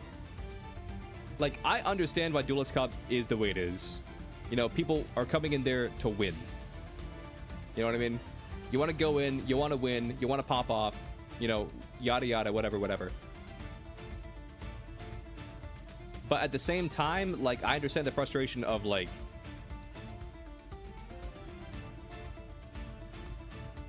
the link triangles on SP are odd. Like, you have to use the effect to use the link zone again. You asshole.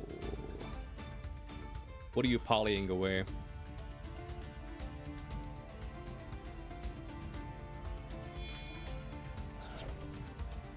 Sending these 2 cards? That's fine.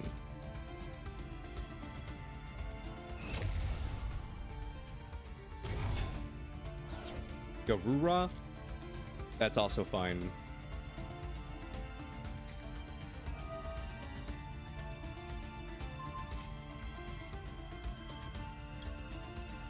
Moon Mirror Shield? Pop that.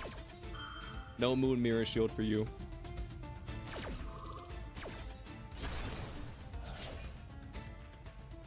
What the hell is this guy's deck?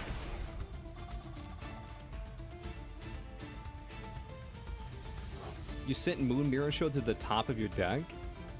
Why?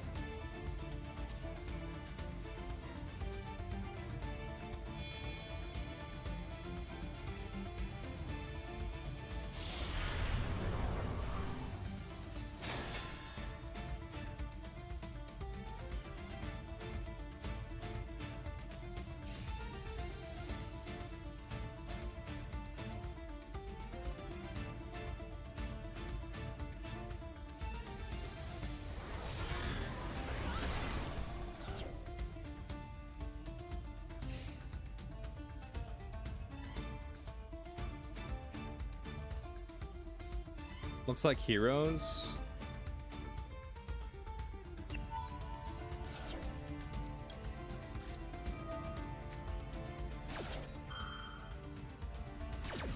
It could definitely be heroes. It could definitely be heroes. Yubel, maybe? He has one Yubel card, but I think that's just like...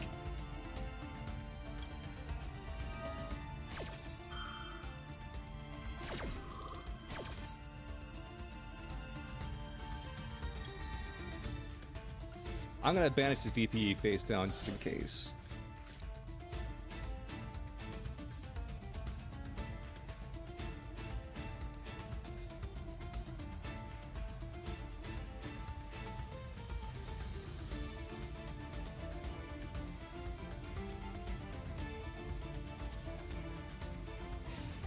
End phase?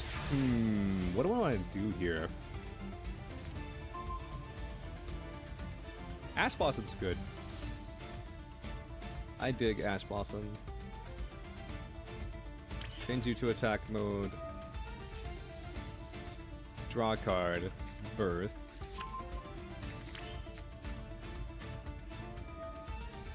Activate Birth.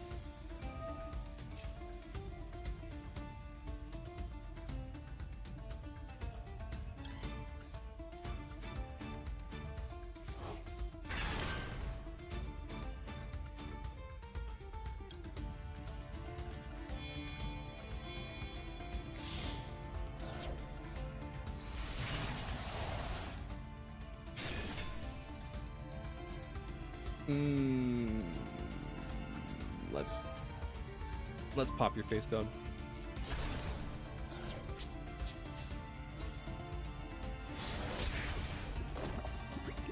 I mean, I'm like 99% certain I win here.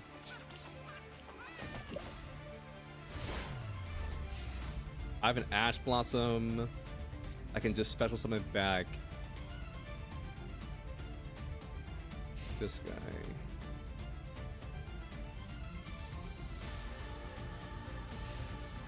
Okay, so you have 3 cards. The card you just drew is Moon Mirror Shield. Duster. Do I care about any of these cards? No.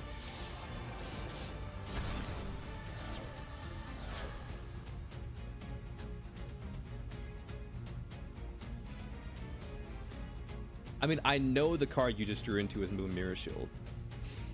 Yeah, you're cooked. You have nothing.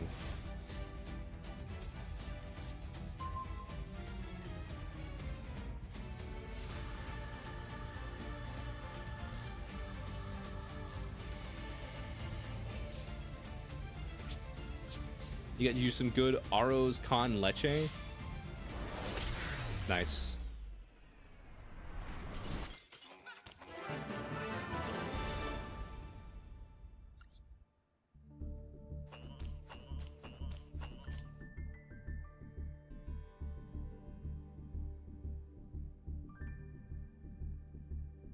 You wonder if Super Heavy Samurai Scareclaw hybrid would work? I mean, conceptually speaking, you know, the Link puts the monsters in defense mode, and then, you know, the guys attack in defense mode. But then again, Super Heavy Samurai has like the thing where if you played Super Heavy Samurai, you wouldn't be able to play any spells or traps. Is it spells and traps or just spells? Because do I still have?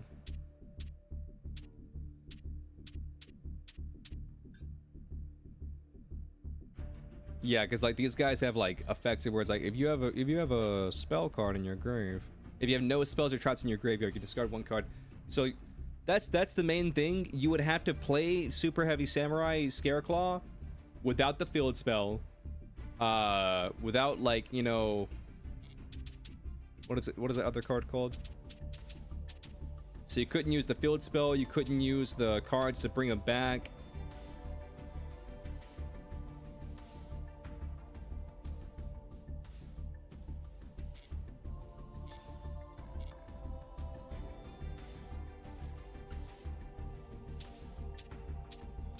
Yeah, where's my Menandium deck?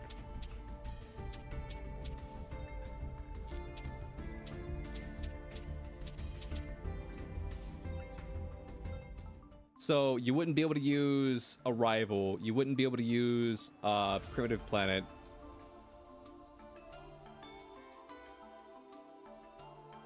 You wouldn't be able to use, you know, any of the traps.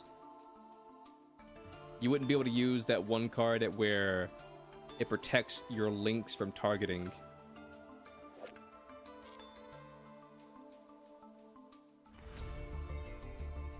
So, I mean, in theory, I mean, kind of, you could kind of make it work.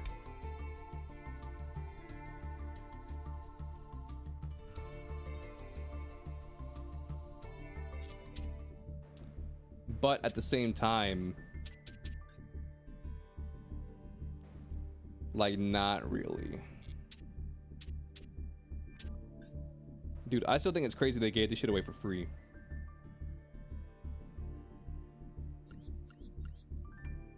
Cosmics, Dark Holes, 3 Moye.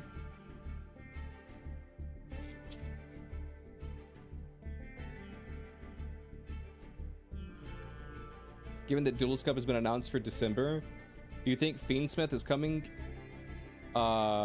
this December? Oh, it's actually, I'm not sure, because somebody said that Fiendsmith was like 6 months out, but then someone said we're getting in like 3 packs. I mean, I'm definitely not the person to ask. If you guys have questions of like, you know, like what's coming to Master Duel or whatever.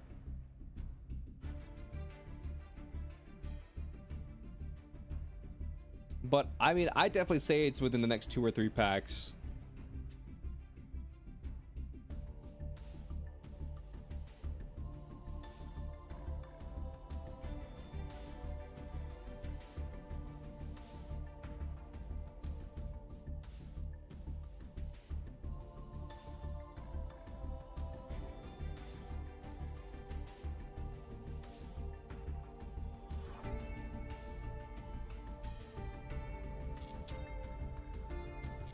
White Dustin Draconet.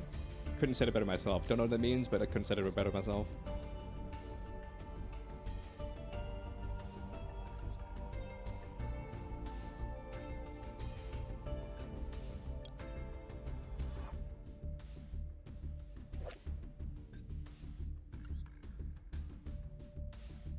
What is this?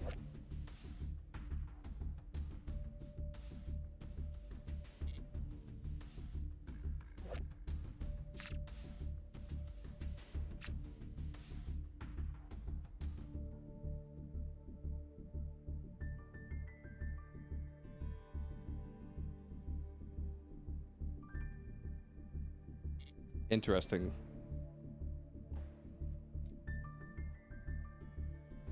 This pack is so weird. This pack is so weird because on one hand it has some very good cards.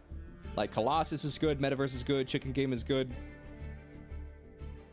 Like it has some very, very good cards. Even Doom King's good. But on the other hand, like it's so random and hodgepodge. Like I don't even know what this pack is supposed to be.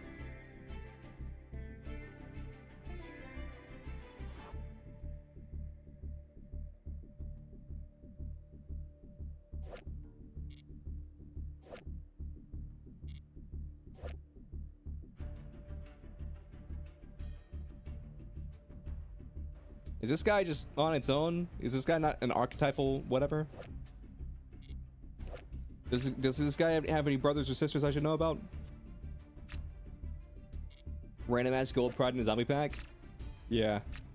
Low key, this is just a small pet peeve of mine, but can we not get a higher resolution image for these cards? So like when you zoom in, it's not all crusty as shit like this, you know what I mean?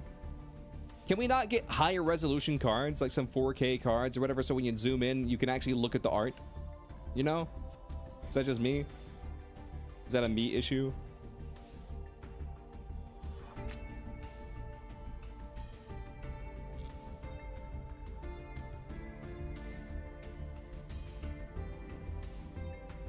I threw 3K trying to get Lolly Goddess, but then I ended up just crafting her. But I don't regret pulling because I got 3 Colossus from this. I got 1 Metaverse and 1 Chicken Game. And I also got the Doom King. Plus this and then this. I already had this. But I mean, getting 1, 2, 3, 4, 5, 6, 7, 8, 9 URs from this from doing like 3 10 pulls. I mean, that's not bad. But this is most definitely a bait pack. This pack right here, they always do this. They'll throw in like 1 card you want and then some other like interesting cards like these that like you can just easily just craft. But the next pack, it's always like this, where this is going to be the bait pack and the next pack is going to be absolutely fucking fire.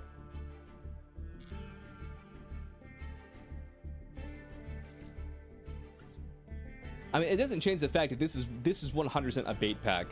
Like here's the thing: if you're free to play, which I feel like pretty much all of us in chat are, if you're free to play, then and you don't have that many gems, like say like somewhere in the range of like 3,000 5,000 gems, 100% skip that pack. 100% you skip this pack. But for the next pack.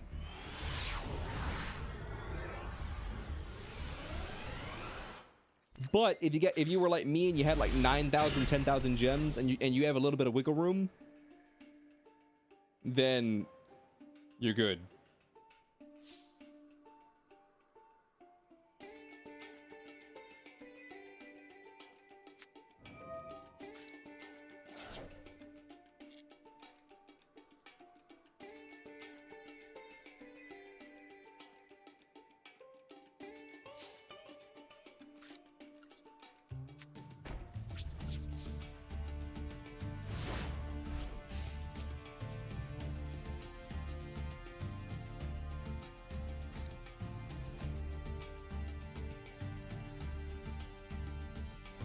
What was an infinite forbidden?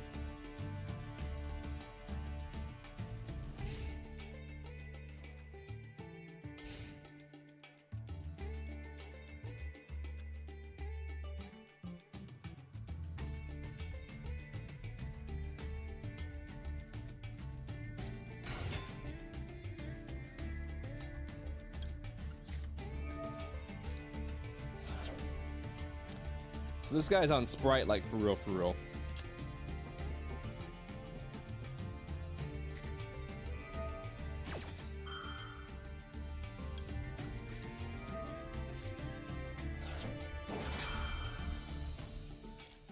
If you want to summon, you gotta pay the taxes first. If you want to summon anything, you gotta pay your taxes first.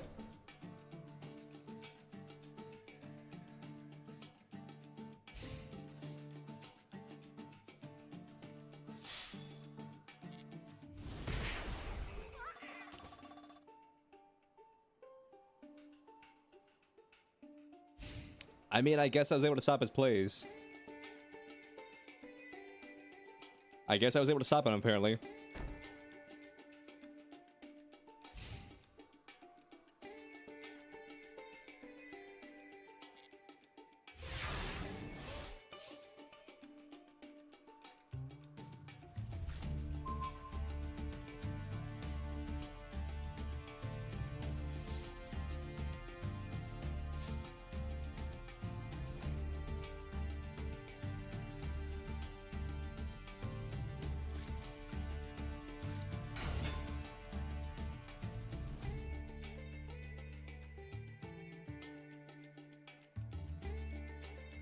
It looks like we both kind of have like really bad hands.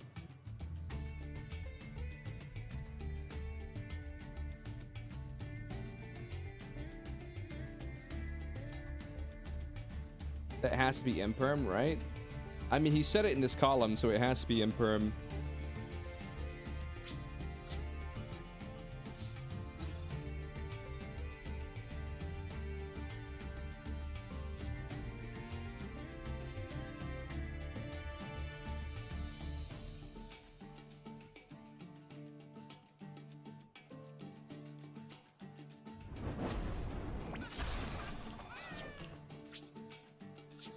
Man, chat, so I was watching Bleach last night, and I feel like we're finally getting to the good shit. You know what I mean? I feel like we're finally getting to like the good shit.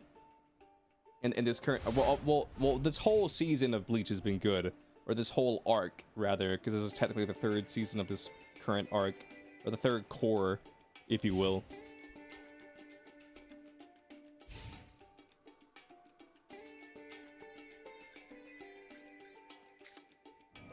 But I feel like we're finally getting to a point at where, like, it's about to start hitting the fan, you know what I mean?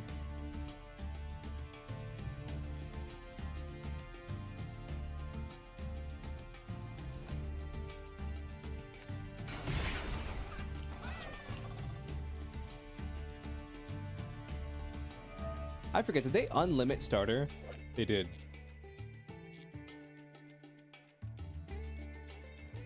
They should let Bleach finish properly. Okay, this is my controversial opinion, but I'm kind of glad Bleach got canceled, because like the Bleach we're getting now is better than it would have been back then. You feel me? Like the Bleach that we're getting right now at this very point in time, this 1,000-year Blood War arc that they're doing, is better than it would have been had they not stopped. You know? So in hindsight, I can be like, I'm kind of glad it got canceled so it could come back and then be better. But on the other end, on the other side, I'm like, I understand the viewpoint of, well, I just wish you would fucking like the past me is like, I just wish I could have like watched it and seen it end, you know? But I mean, because right now it is being finished properly, you know? We're getting non-stop action. It's not full of a bunch of filler. Like they're like actually going through and like making the manga better. You know what I'm saying? Because what they're doing is like little plot holes and stuff from the 1,000-Year Blood War arc. They're asking Tite Kubo, and they're working directly with him to. They canceled it midway through this arc, though. They didn't. What do you mean? What do you mean they canceled it? Sauce.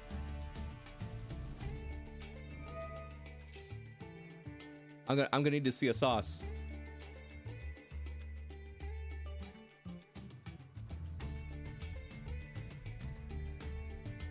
Don't take Momiji's job.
Yeah, I just googled it, and I'm not seeing anything about the current Bleach being canceled.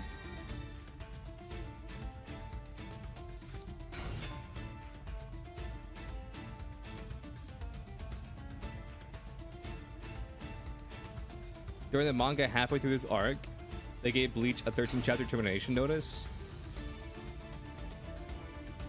So the end was super rushed. Okay, I don't know where your source is on that, but like from everything that I've heard, I heard that that they wanted Bleach to continue. I heard that they wanted Bleach to continue, and they even begged Tite Kubo, the creator of Bleach, to continue Bleach, but he was like, nah, fuck the manga industry. I don't want to make Bleach anymore. That's the story that I've always heard. Is he purposefully killed Bleach because he just hated the manga industry? You're talking about the manga?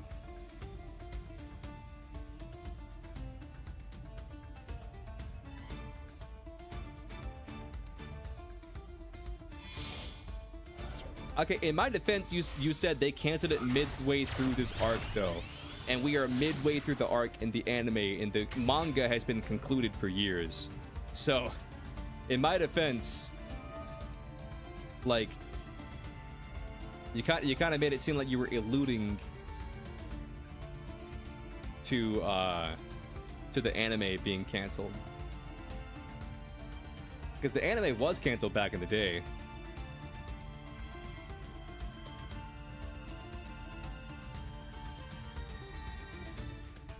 I mean, just look at Tite Kubo in the modern era. Like, he hasn't done anything since Bleach. Well, that's not technically true, because you have Burn the Witch, which is like something that he does like once every fucking million years. And then he did that one like 20th anniversary Bleach bullshit. Yeah, it was Imperm. It's fine. We're getting rid of this now. It's fine. And he did that like 20th anniversary Bleach thing where we got like one chapter and where Ichigo's kid goes to hell.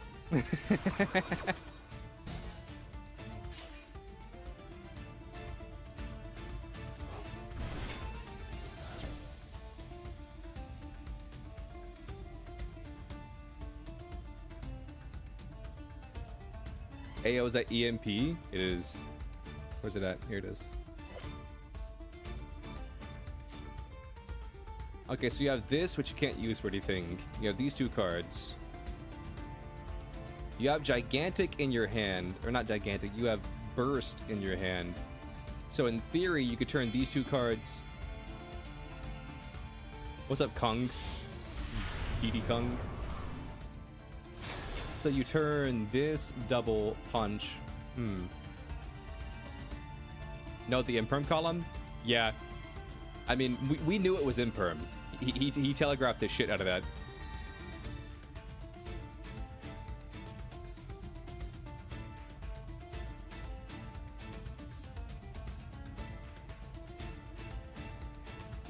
Yo, watch him put in the Imperm column. Oh, he didn't use it. Why though? I guess because he doesn't have lethal.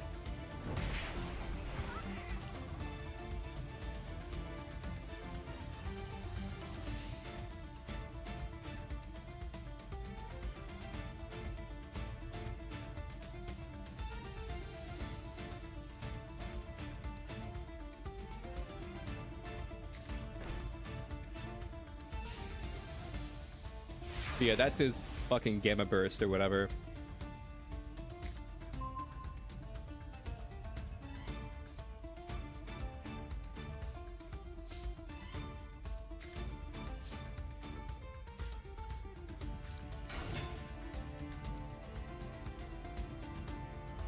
Why does your opponent always have the perfect hand?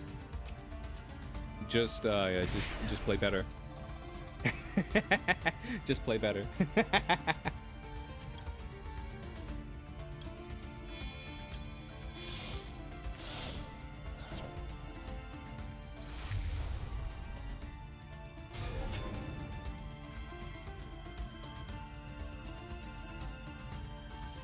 Like, I know what this card is. I don't have to worry about this card. It's his gamma burst or whatever.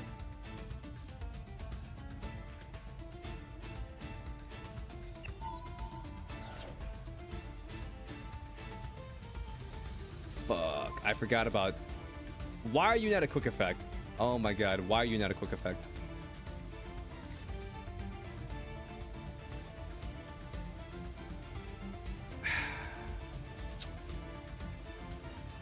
Okay, GG. I forgot what Sprint did, I'll be real. What deck am I using? Punk. I'm punking it up. I'll be real, that's on me. I forgot what Sprint did. It's been a minute since I've faced a Sprite player.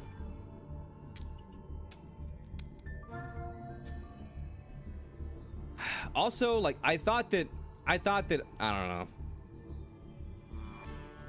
For some reason, I thought the fusion was a quick effect.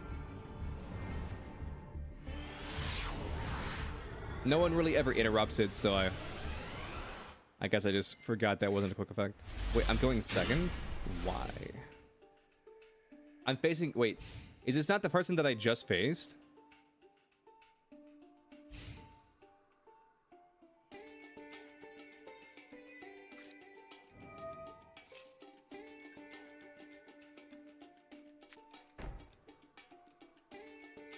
Okay, so he's playing stun. Because he's got this card where I can't destroy something. Yeah, he's playing stun.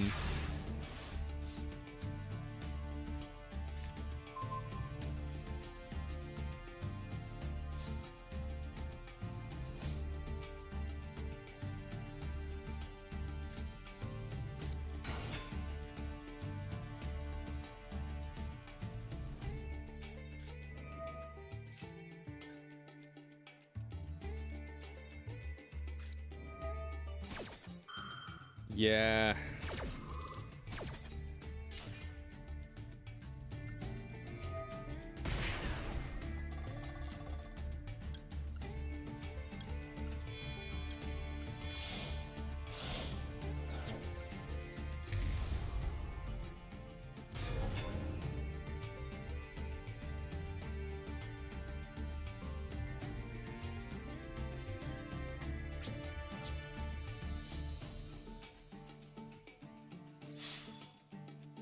Oh god, a floodgate player? Yeah, the second I saw this card, I'm like, yep, he's fucking floodgating me. The second I saw this card, I was like, yep.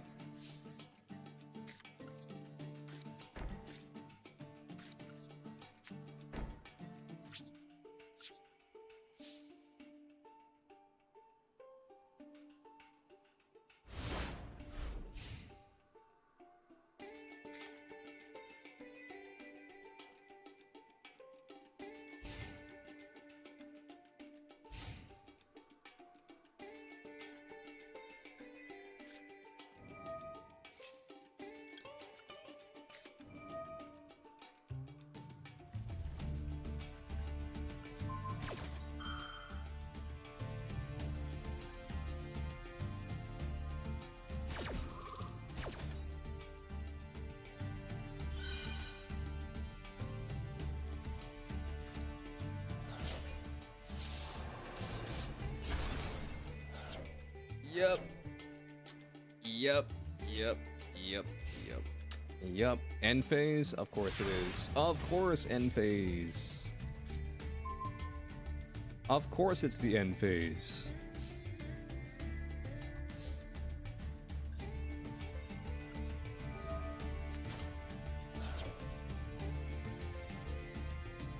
If you play in your Duelist Cup deck, Meg, I will ban you. I will ban you if you start spreading floodgate propaganda in this chat.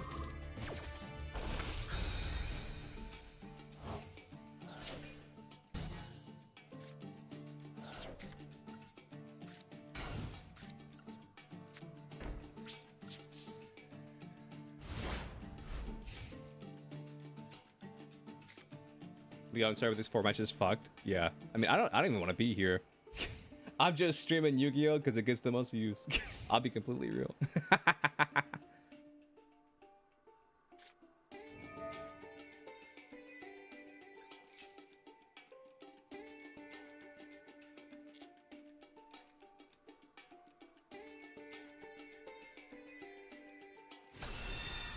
Want to switch to just chatting?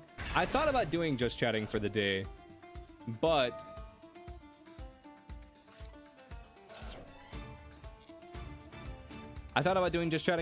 but then I was like, I don't think I have enough to chat about for just chatting.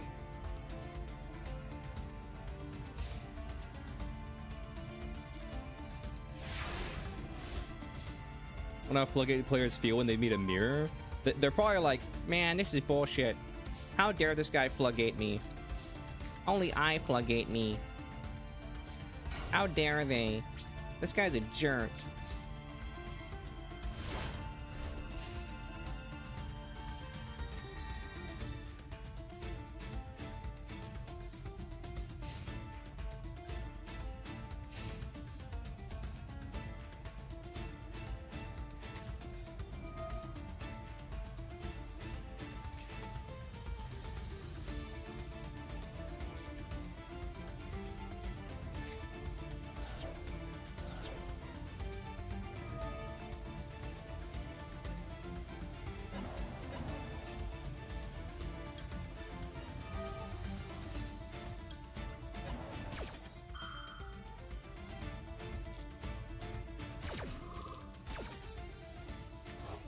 What's up, Soph? How you doing?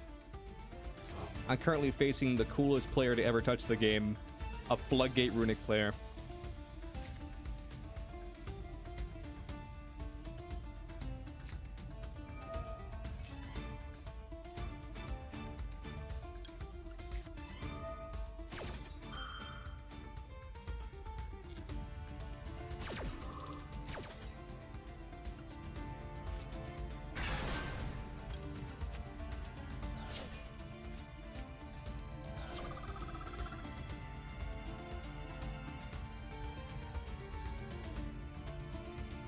What's up, Hateful Canadian? How you doing?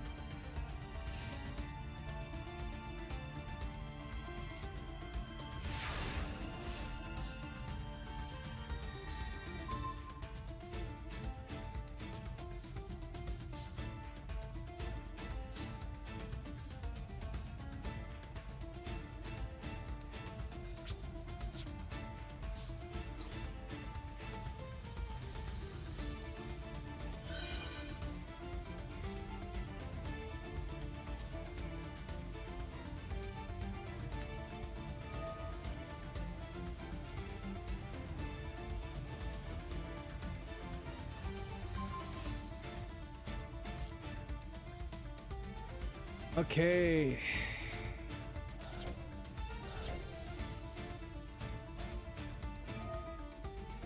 Oh my god. This fucking field spell is so fucking annoying, dude.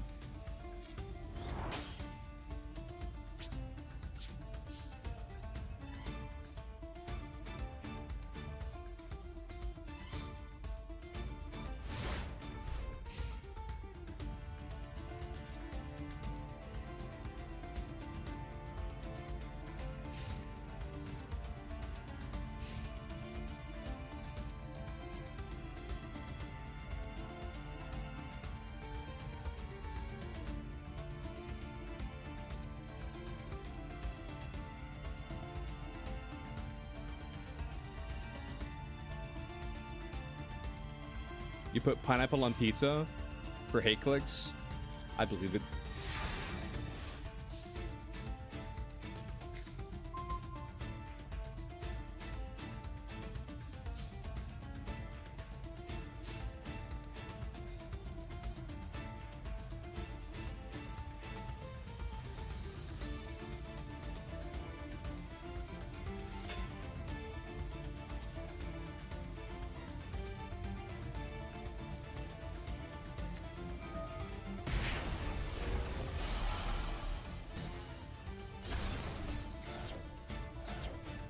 Fine by me.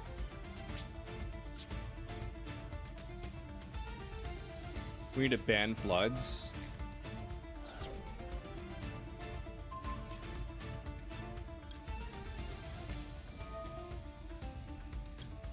I just think people like this guy are fucking annoying, man. Like, this guy, he doesn't even play the game to play the game. He plays the game to deny people from playing the game.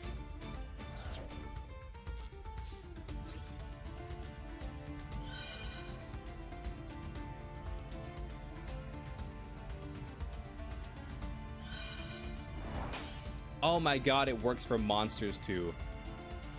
Oh my god, it works for monsters too. It works for monsters too. Oh my god, it works for monsters too.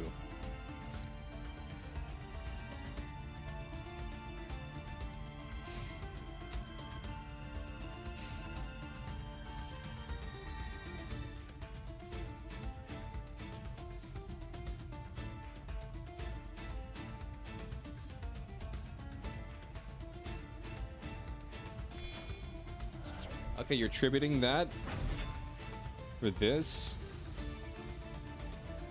Another player can special summon monsters. Battle phase.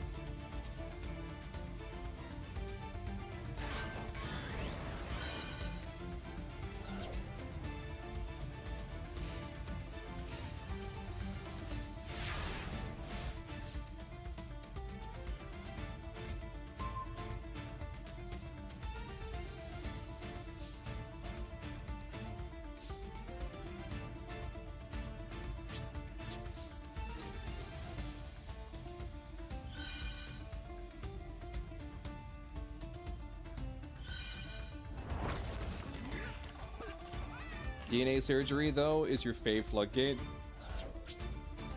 Okay, DNA surgery is kind of funny. DNA surgery is kind of funny, though.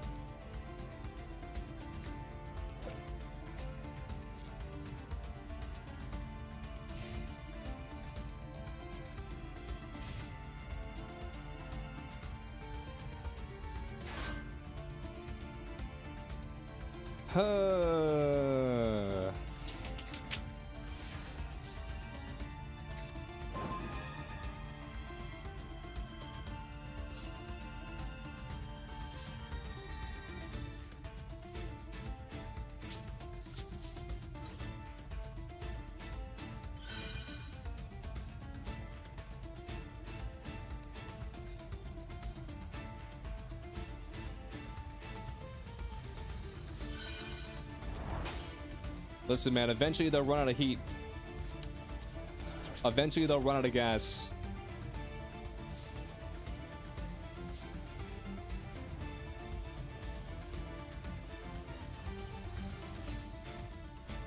What do you want to bet they also run anti-spell fragrance? What do you want to bet?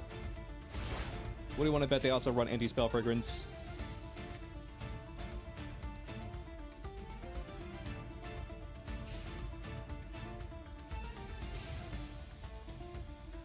A gifted sub?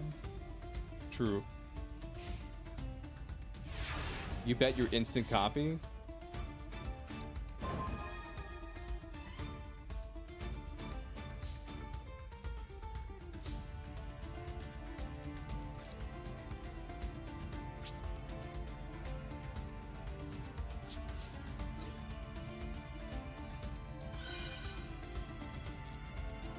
Like a serious bet or a joke bet?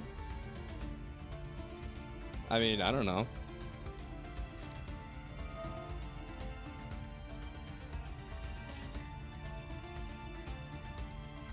Supposed to summon a runic monster from the extra deck? Okay.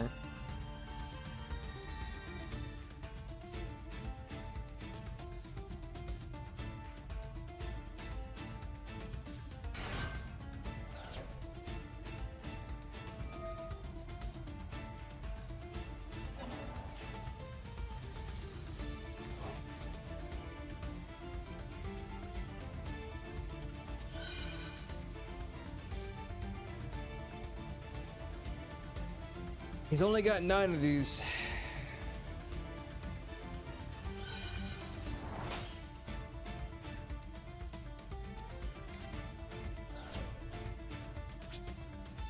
God damn, dude. Like, this person is the epitome of just, like, a loser. Like, I'm sorry. This person is the epitome of a loser.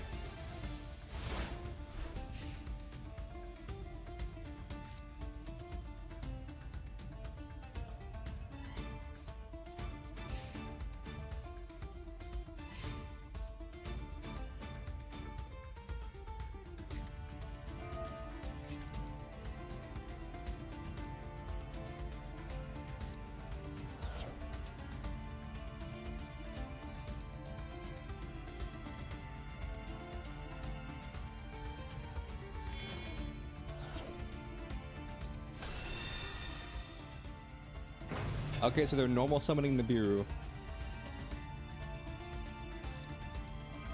Runic tip.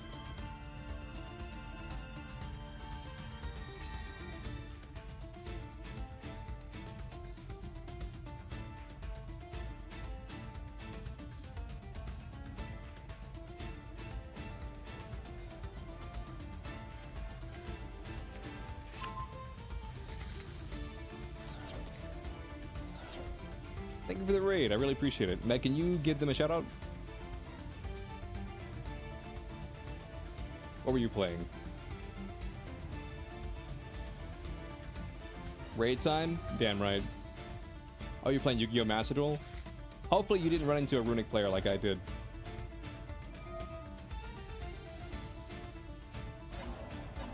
Hopefully you didn't run into a Runic player like I did.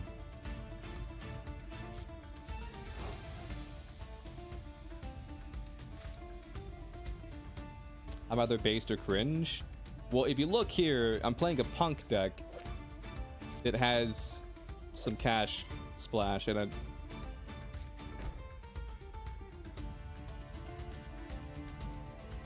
You be grinding with ritual beasts? Nice.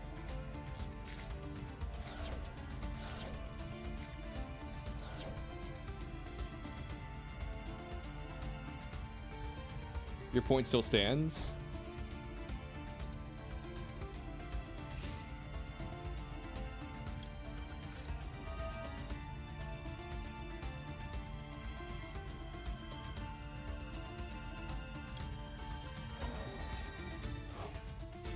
Okay.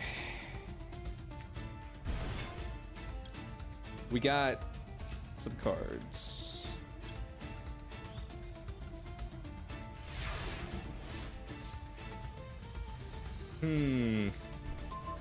So he set some cards, so he doesn't have any Runic.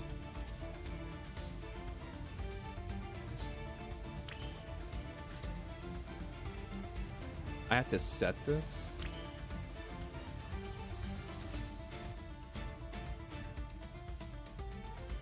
Why?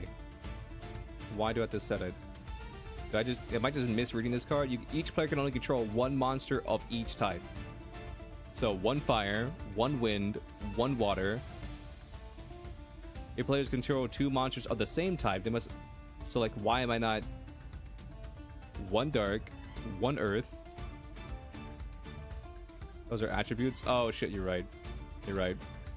Those are attributes. So psychic.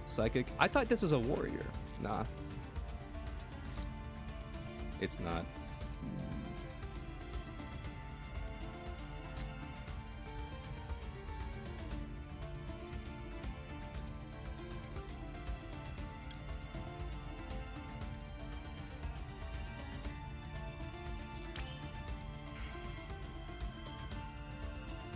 Most of the main deck cash cards are psychics.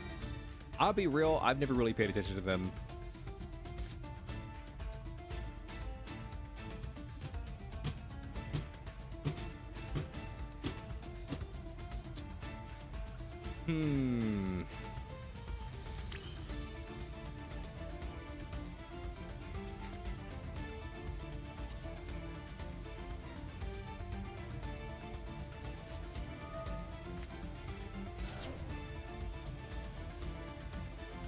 Am I banging my desk? No, I'm tapping my mouse. Synchro zone. I mean, I do have synchro monsters.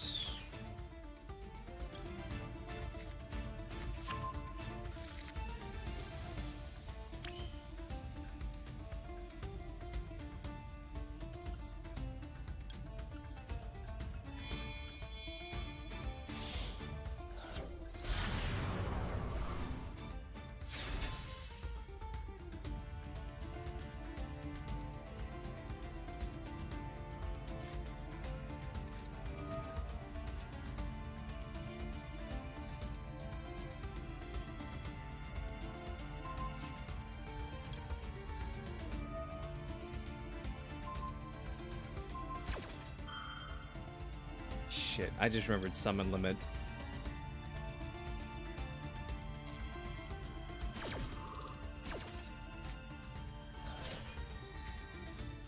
I just remembered he had stupid fucking summon limit. Okay. All Floodgaters are amazing people. They have tons of friends. They definitely don't live alone. What else?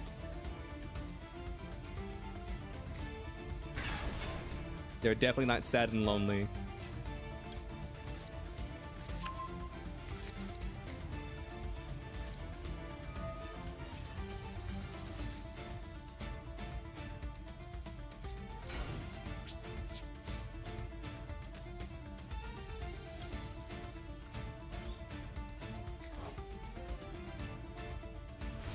Everybody loves Floodgate players. They're super cool. They're super chill. They have tons of friends.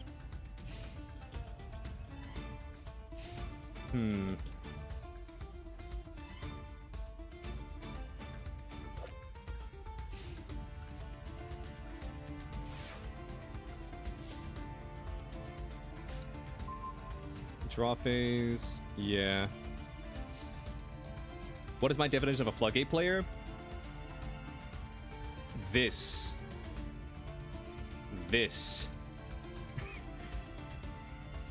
I mean, define Floodgate. Person is playing summon limit. There can only be one. Battle of Gongoldia. Synchro zone. Define Floodgate. What is this Floodgate you speak of?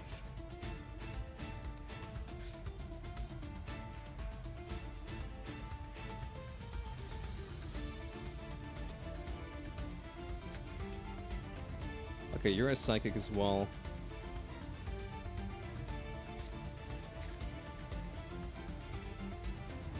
This is the beast.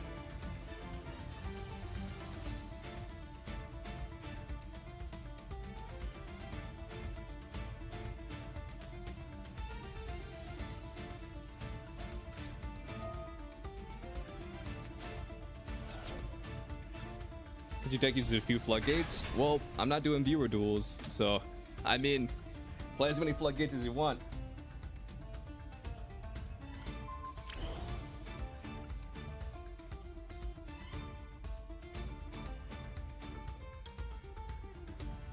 Play as many Floodgates as you want, because I'm not dueling you.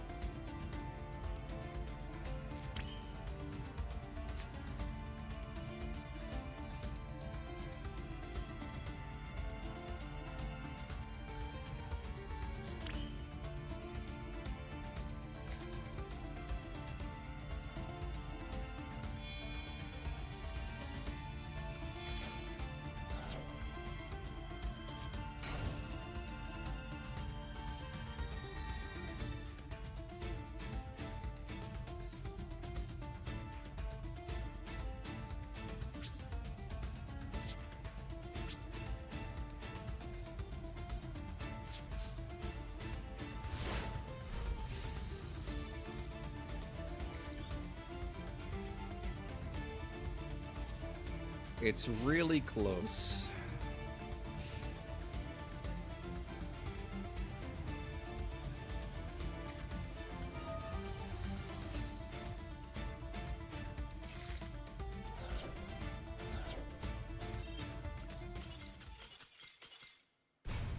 You think you're getting your alternate win condition from me? Nope. Nope. I wasted your time. You spent like 20 minutes dueling me and you don't get your alternate win condition. Congratulations, you played yourself. You dueled me for like 20 minutes and I scooped before you got your alternate win condition, so I'll see you in hell. Congratulations, you are a little bitch. You have no friends and you wasted 20 minutes of your time dueling me and you didn't even get your alternate win condition off. Ooh, you spent 30 minutes dueling me. Ooh, that's even worse. That's even worse. Ooh, you're trying to get that secret achievement for alternate win conditions? Ooh, feels bad.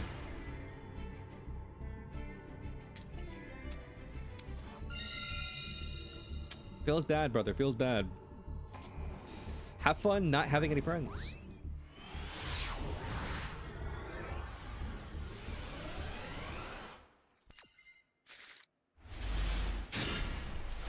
Have fun being all alone in the universe.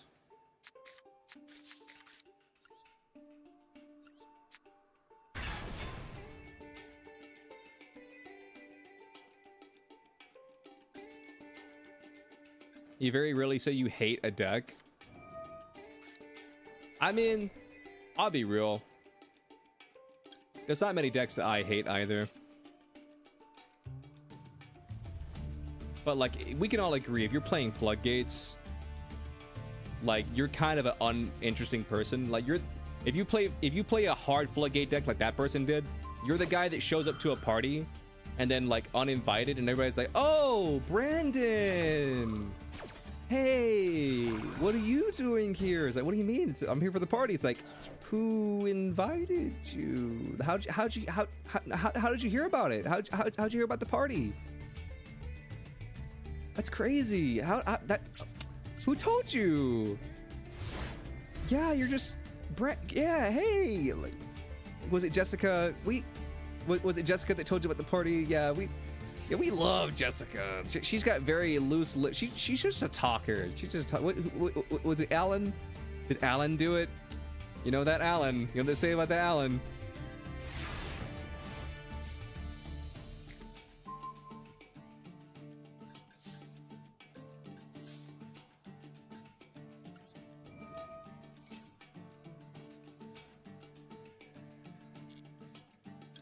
But I feel like we've all been in the position before, at where, like, someone just shows up to the party and they were just not supposed to be there.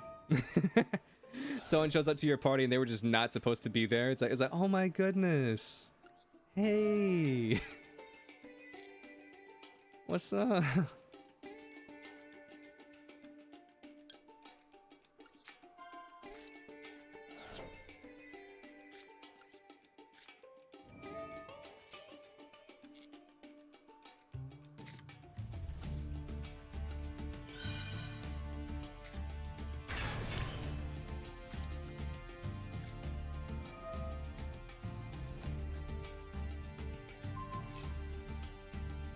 You didn't hate barrier statues until Blue came out? Brother, you have like nothing.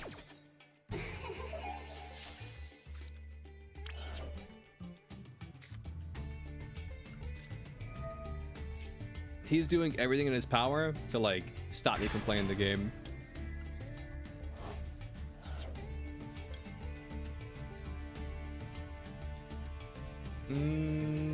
I don't want to mill any cards. Here's what I'm gonna do. I'm gonna do 7,200 damage and just end on these 3 cards and pass. Evenly matched. That's fine.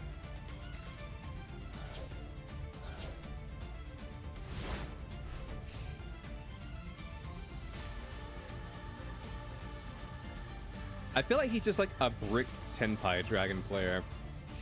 I feel like he's just a bricked Tenpai player. Well, no, he's a Ritual Beast. What am I talking about? I literally saw that he played Ritual Beast. He started playing during Firewall FTK. Doing this game with Battle Scars? True.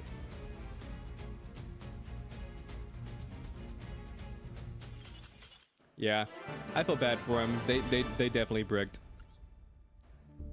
They definitely bricked.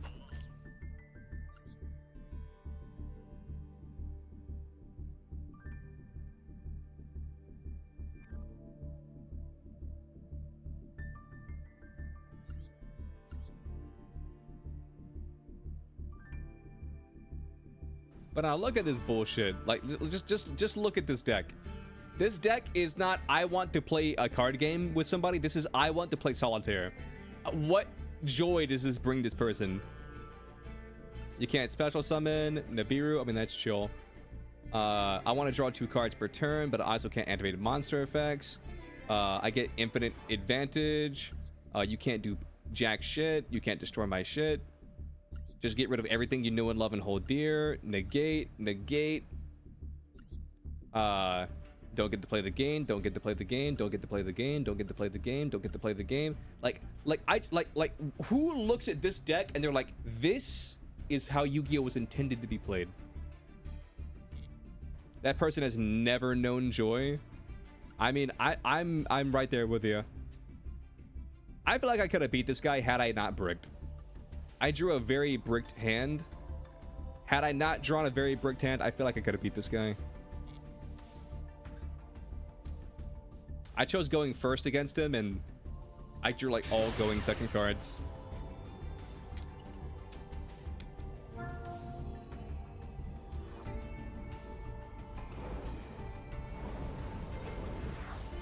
Oh, a reminder. I'm gonna do like a birthday subathon donathon thing starting tomorrow. And we're just gonna be going hard in the paint. Like super long streams, setting a bunch of goals, sub timers, all that jazz. It's gonna be crazy.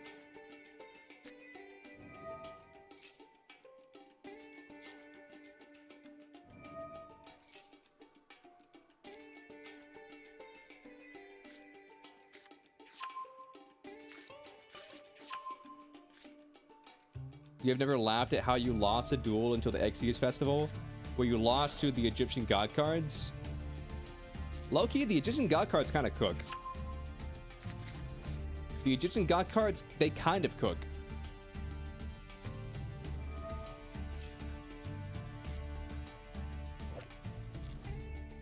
Like, they're bricky as hell, but like, when they don't brick, like, they're pretty decent.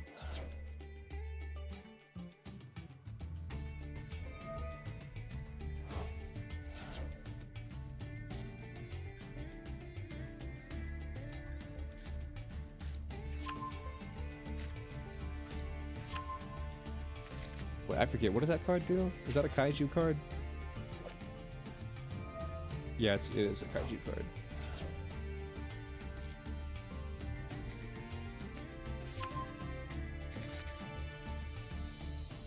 I mean, he's yet to summon anything.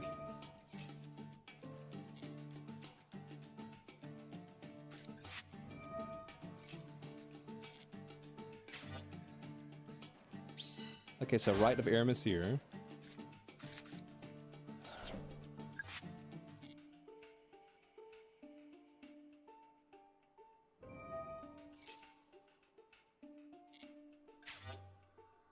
Okay, Fateful Adventure. Cool.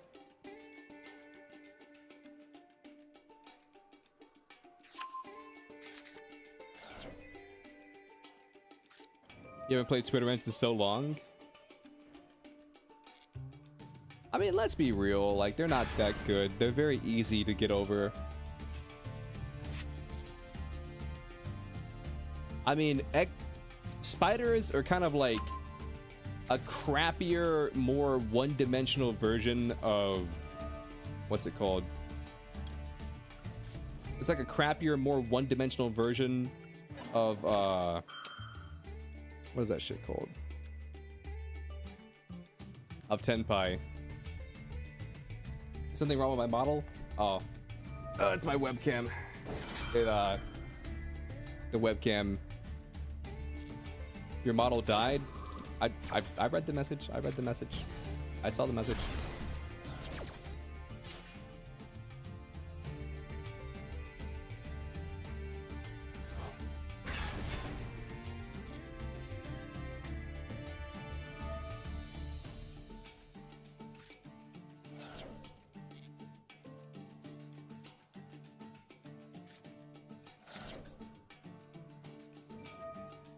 Draco back.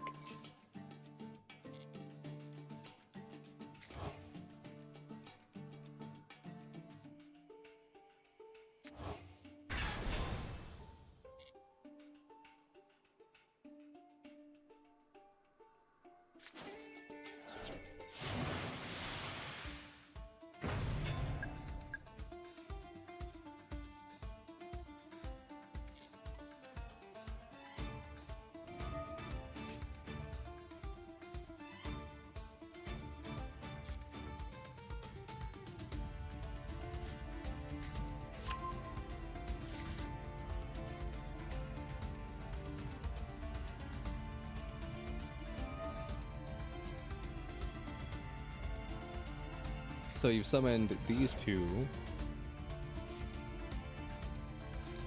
You threw that. You're throwing this. Yeah.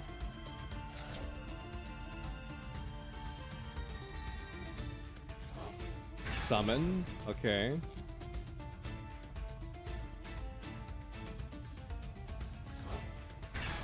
Summon. Activate Nibiru.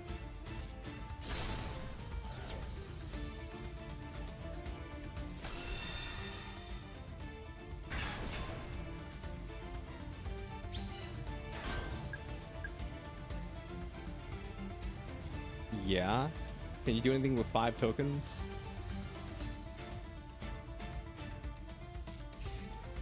It does not seem so.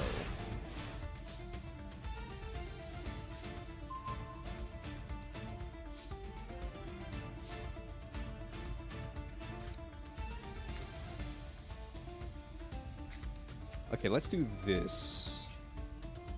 Activate you. Yeah. Grab Unicorn. Let's activate this.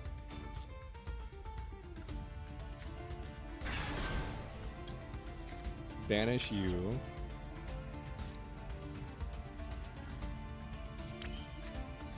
Z. Activate Z.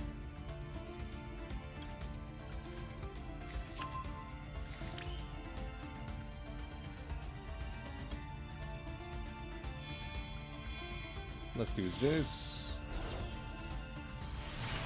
I need to pop that giant fucking token.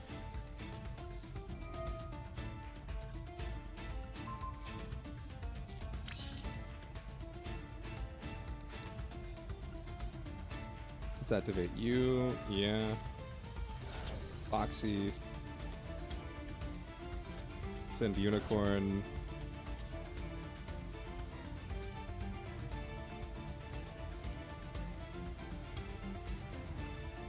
Summon out you. Yeah. Grab this. And then battle phase.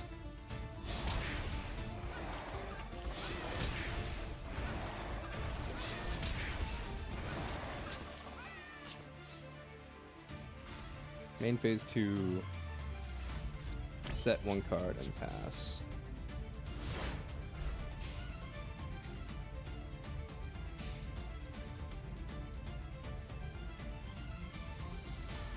Sparks for game? I don't have sparks.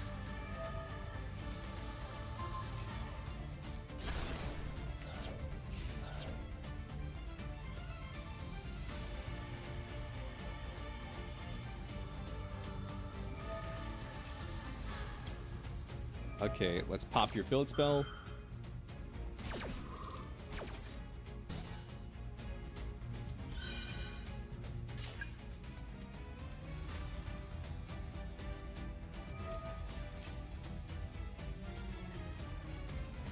By the way, Lava Fox.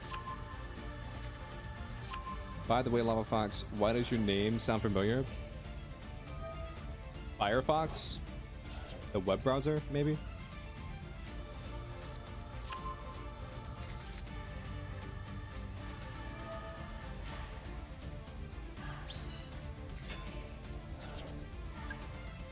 I forget, is the one card in your hand Griffin?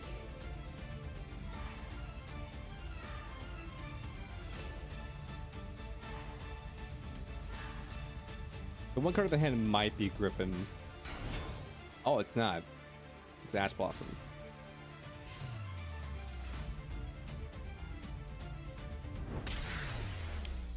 I mean, I would have just scooped, but to each their own. To be fair, they're playing I haven't seen this deck before.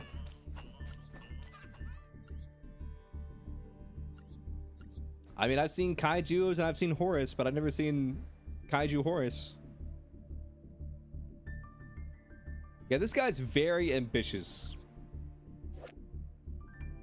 This guy's very, very ambitious with this deck.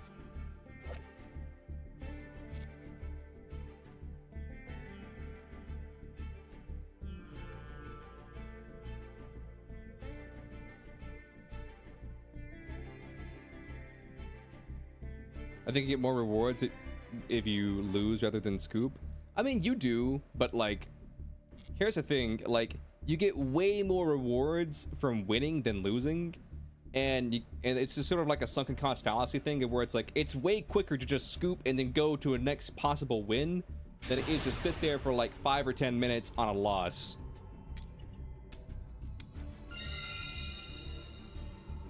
So it's just one of those things.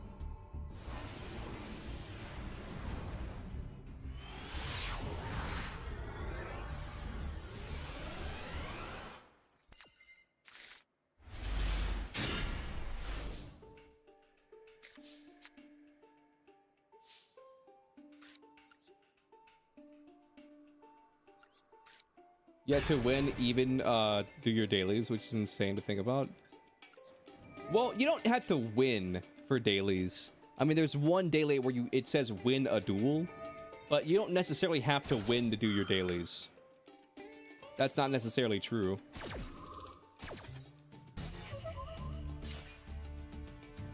Alright, what are you playing?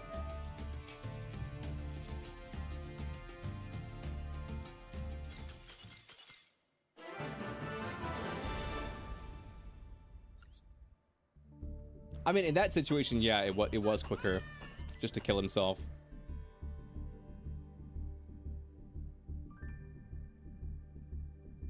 But I guess what I'm saying is like, in that situation, it was quicker to kill himself, but like, he knew by the end of my turn, which he didn't know how long I was going to play. He knew by the end of my turn that like there was no way for him to win.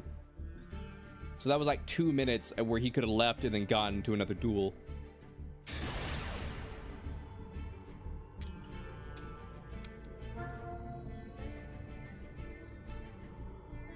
Your dailies don't register if you don't win.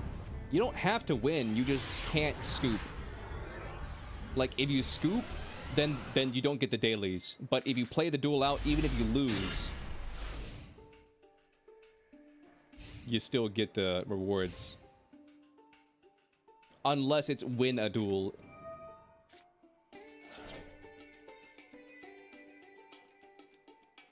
Because in that very specific instance, you actually do have to...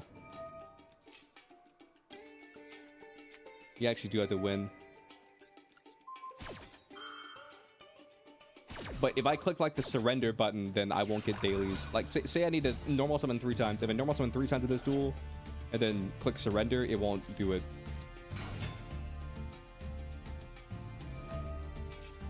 During events, surrendering actually does do nothing. Yeah.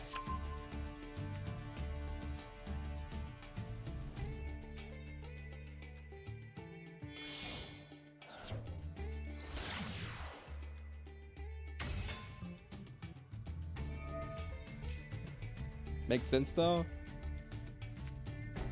I mean, I don't have a problem with them being like, oh, you can't get dailies by surrendering. The thing that I have a problem with is when they're like, you can't get your dailies through any other means.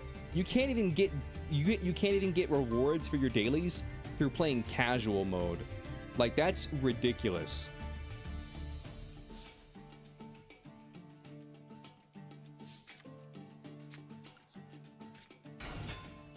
Like, you can only play ranked to get your dailies. Like, you can't do it in solo mode.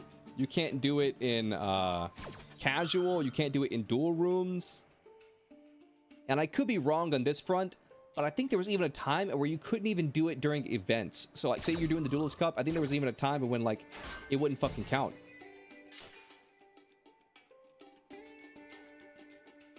But I could be wrong on that one.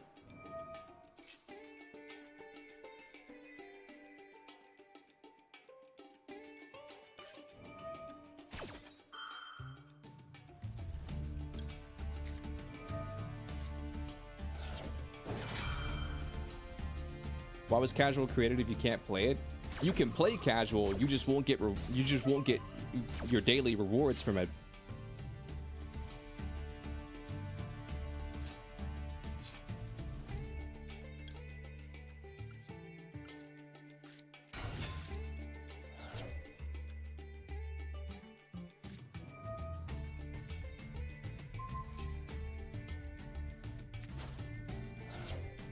What are you doing?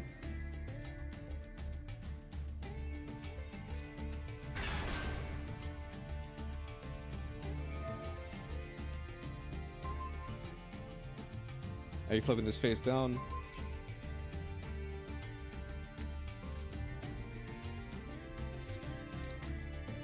Yeah, I hate ninjas. I low-key hate ninjas. But the main reason I hate them is because I don't know what they do. I refuse to learn these cards because I would much rather lose to a ninja player once in every 1,000 duels I play than read these cards so that I could possibly win 1 in every 1,000 duels. That's just me, though.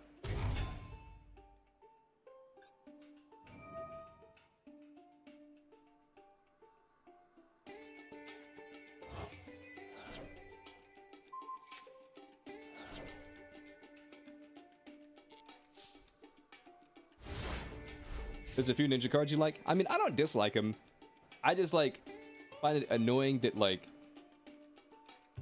Listen... It's one of those things where like I only have so much time in the day to develop to like commit to like remembering card effects. You know what I mean? I only have so much space in the old you know, capacitor up here.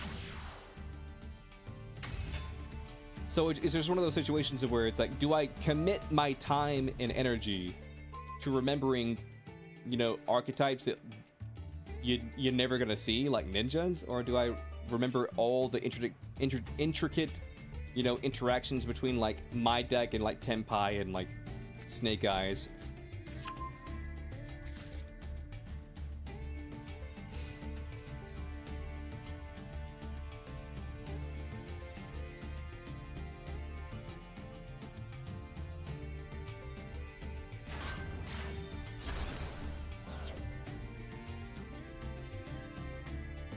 What card did you set? You set this card. Actually, I'm not so sure. I don't know what he said.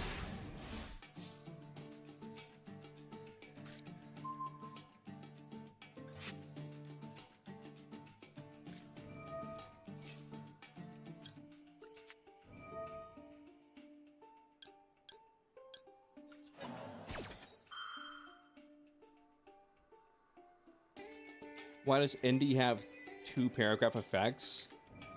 They do basically nothing game changing?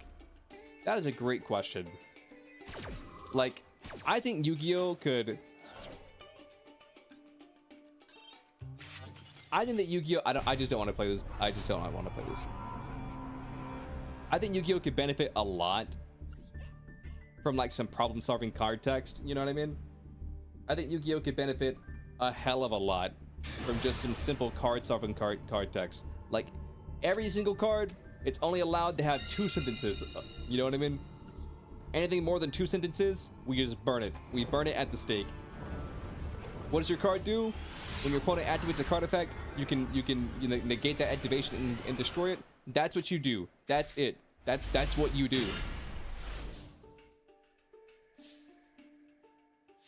We have problem-solving card text? No, we do, but what I'm more so meaning is like, we just need to get rid of like fucking fluff. You know what I mean? There's no reason a card should have 3 paragraphs of card text on it. So do we have problem-solving card text? Like, you know, like negate and, you know, pop and send and stuff like that. Like, sure, yeah, we got that.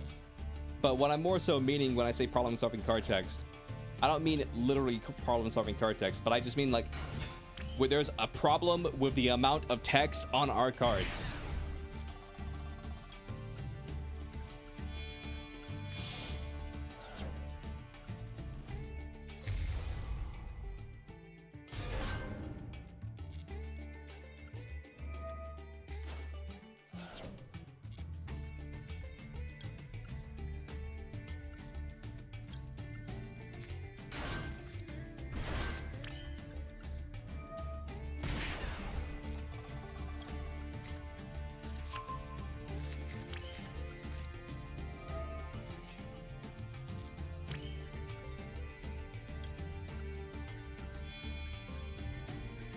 Like low-key, I wouldn't even mind if we just started getting rid of words entirely, and we just made it up where it's like, okay, this symbol right here, that green star, and that purple triangle, that means negate and bounce. So you get one negate and one bounce. Everybody just learns what the symbols mean, and then we're good. It's got like it's got like 5 different symbols on it, and we're like, okay, we're good, we're cool.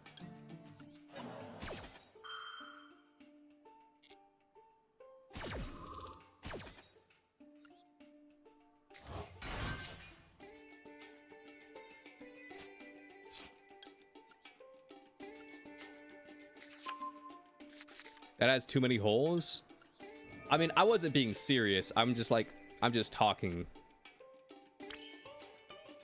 I wasn't literal when I said, oh yeah, just put some symbols on it. Like, I wasn't being serious. I was just like giving it a random example of like something to like have less fucking words on these cards.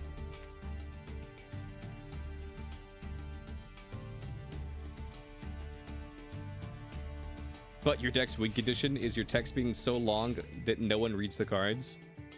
True.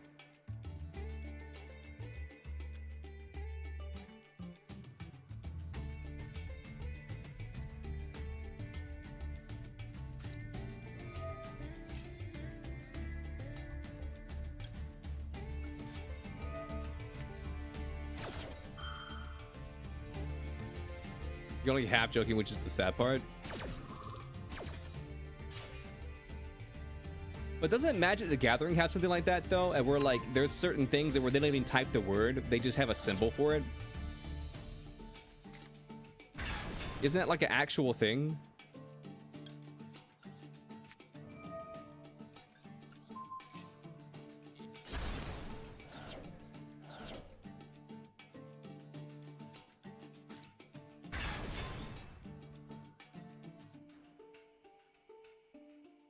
So like instead of typing like,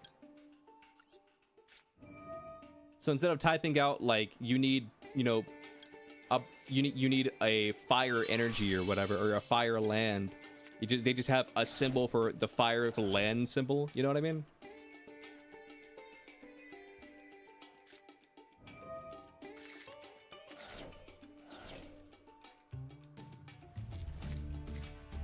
I mean, Magic the Gathering already does it.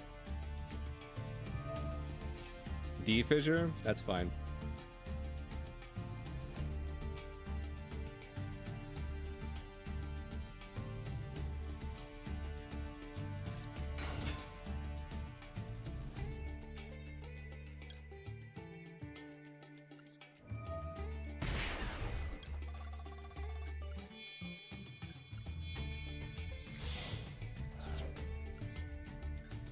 I'm gonna do this and hope that you don't have a comeback.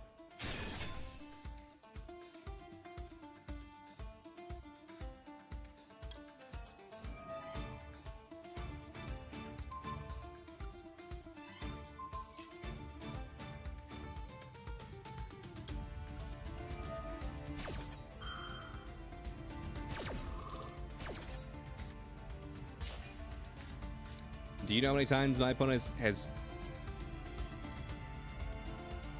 Do you know how many times my opponent has attacked into effectively Dark Honest on legs?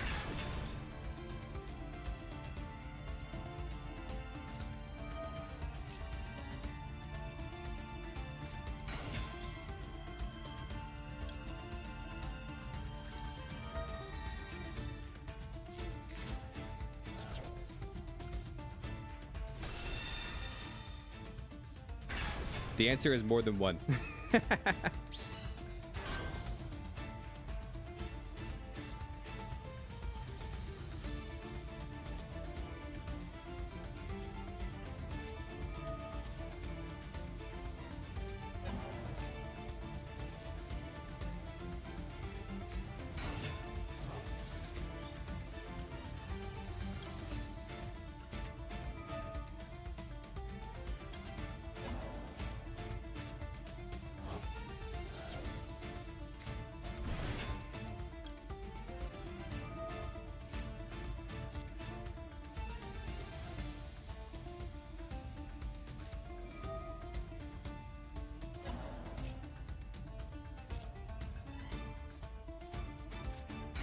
I mean, I'll give him some credit.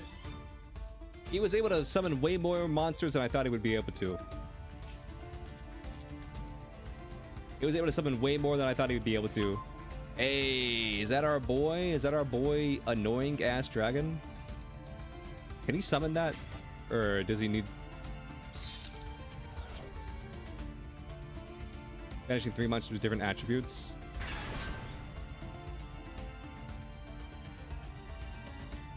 Okay, cool. Which attribute are you gonna hit? Light? That's fine. I don't really play any lights, so that's a-okay by me. You hit the absolute worst card you could have hit. That's absolutely the worst thing you could have hit was lights. I do not play lights.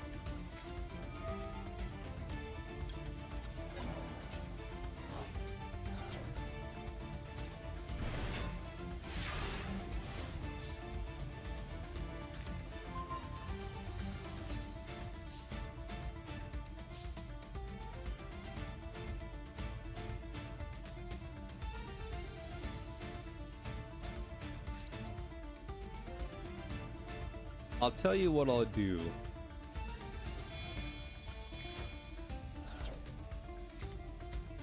Let's normal summon you.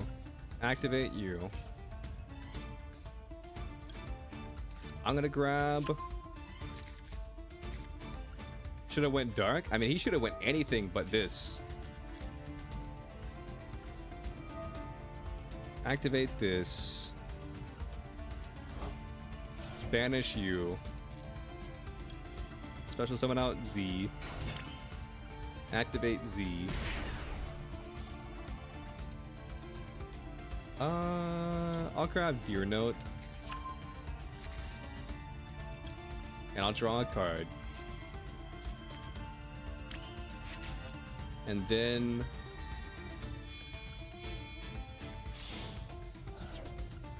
I will make Baron de Fleur. This doesn't have any protection, right? I'm not gonna read. It does have protection. Fuck. That's fine. We're still okay.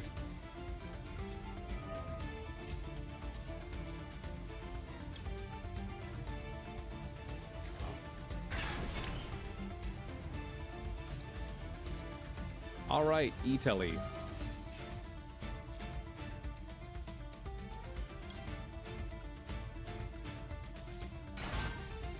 I'm supposed to summon out you. You don't do anything, but I don't care.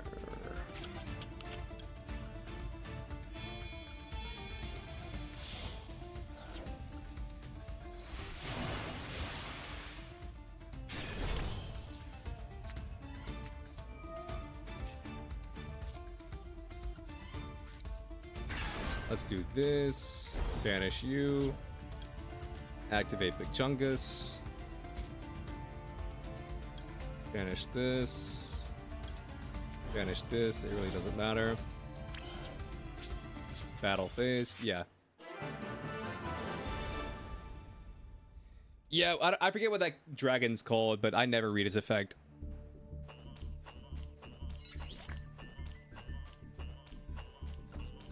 Can we give Runic the Mystic Mind treatment? Dude, I don't understand why, like, listen. Like, I know there's a lot of, like, modern day Yu-Gi-Oh! Supporters and defenders that were like, no matter how bad the metagame gets, they will always be like, oh, it's better than in, like, you know, GOAT format. It's, oh, it's better than us in, you know, whatever. But like, I will never understand like people who can defend a format in which they made Mystic Goddamn Mine, in which if you control this card but your opponent has more cards, they can do nothing. They can't attack, they can't activate effects, they can't do anything.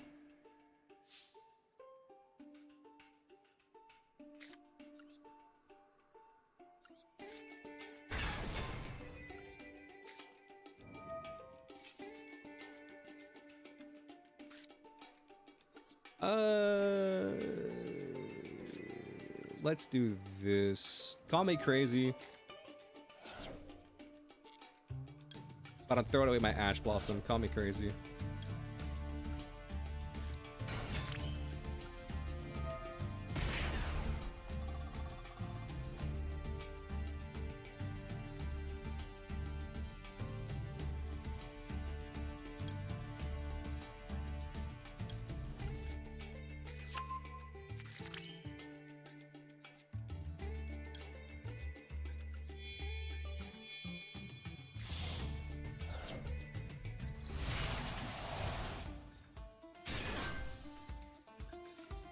Protoss, I mean, I'll be real. I don't really care about Protoss. I'm not saying that Protoss isn't a broken card or isn't like a busted card, whatever. That's not what I'm saying. But what I am saying is like I don't really care about Protoss. I feel like there's worse cards than Protoss, but if we want to ban it, I'm down.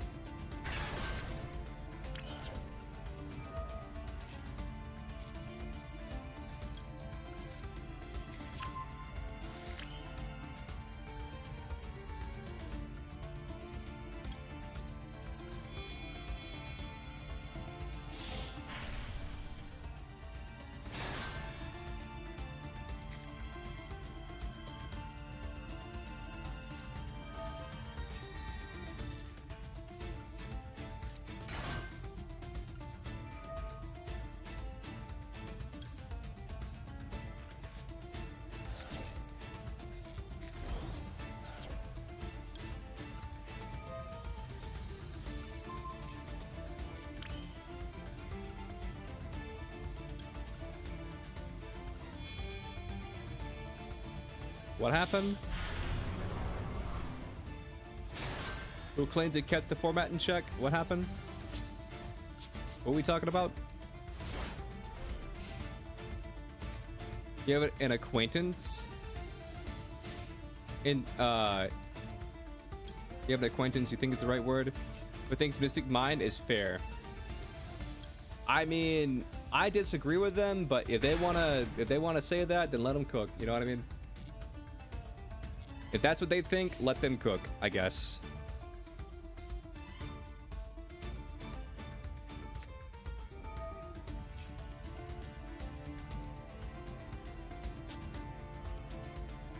This is fine. What's up, Red? How you doing? What's crack-a-lackin', Red?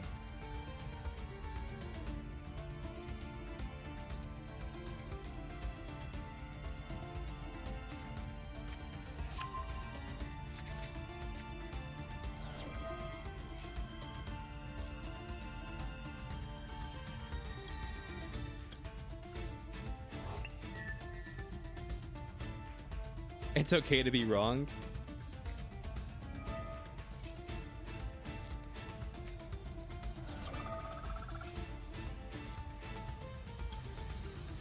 No, I'll never forget when someone said that to me. And like I wasn't even wrong.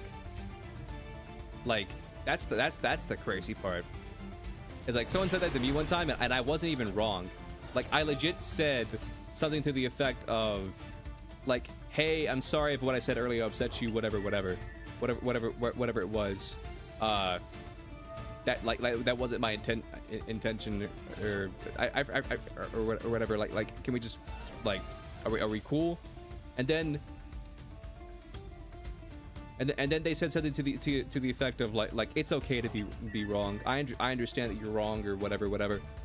And that was just like, the fuck are you talking? Wait, did you not just play 2 one-day pieces?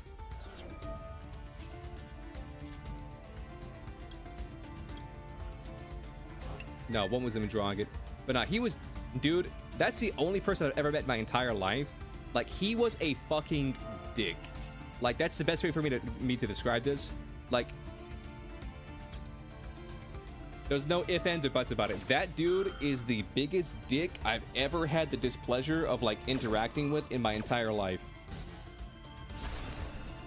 Like, he was the most self-righteous, cocky asshole I've ever met in my entire life.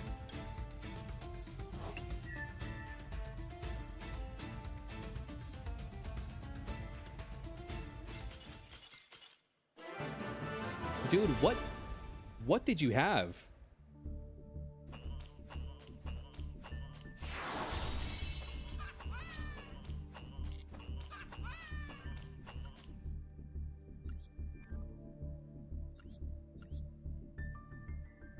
Okay, yeah, you were cooked. You were cooked. This deck, he was cooked. Yeah, he lost the second I summoned the Rise Hard. I'll be real.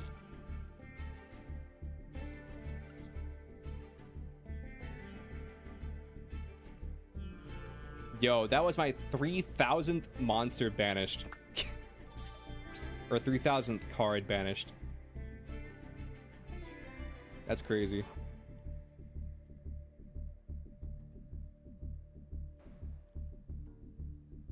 Don't they have burned flood? Burned. Don't they have burned the food before it even started simmering? True. You understand why people say that? To you when you debate them for something very wrong. For you, it only gets you mad if you know you're right or being apologetic, and they want to be snarky.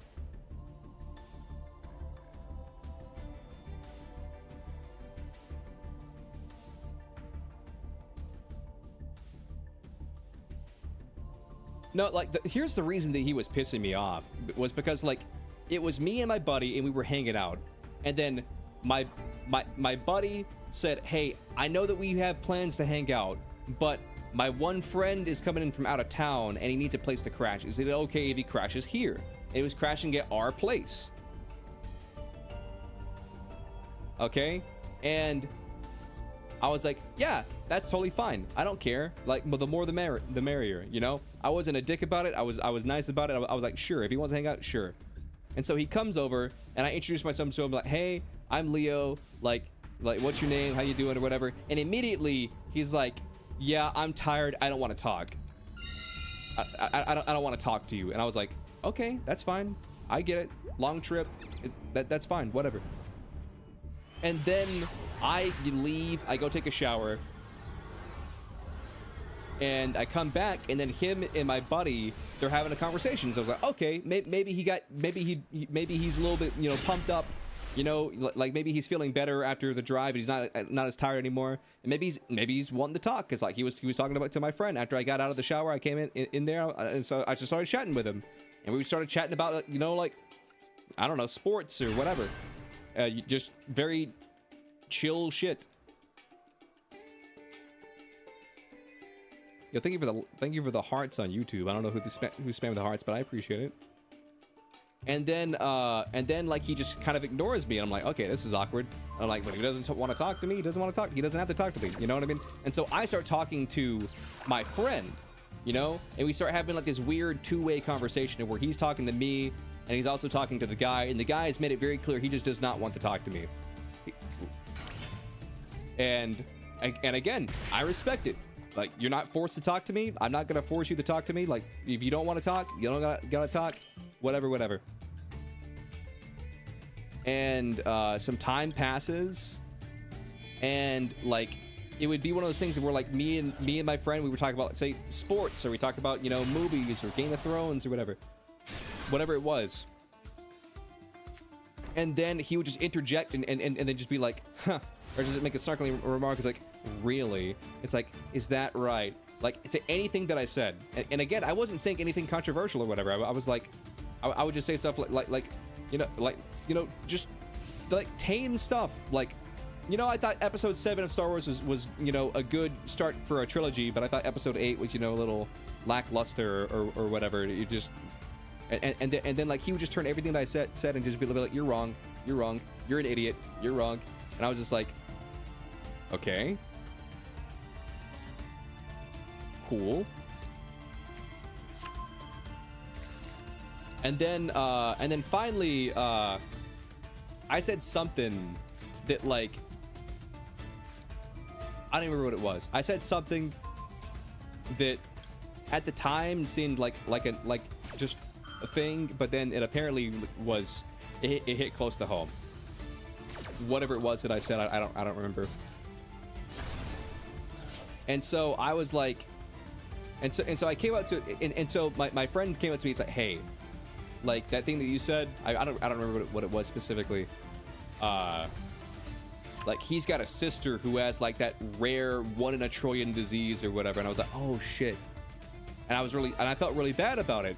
And so I said, so I walked up to him and I was like, hey, about earlier, I didn't know that your sister had like a 1 in a trillion disease, and like I made like a joke about it or whatever. Like, I think that's what it was. I think I made some sort of joke that was like, it was like, I mean, like, cause I think I got hurt at work or whatever. It's like, sure, my foot may be broken, and my work's not gonna pay for it, but at least I don't have, you know, Schnababuba disease, you know, some random whatever. And then it just happened that his sister had Schnababuba disease, and so I walked into him and I was like, hey, I'm really sorry about earlier. I didn't know that your sister had Schnababuba disease. He's like, stop right there. I don't want to talk about it. And it was, I don't know. I was like, you don't want to talk about it, but at the same time, like, you're making a big deal out of it. And I was just like, are you sure you don't want to talk about it? I didn't say that, but that's what I was thinking in my head. And so I just said, I'm sorry. You know, I didn't mean to offend you or whatever. And then he said, I'm trying to find the exact words that he said to me.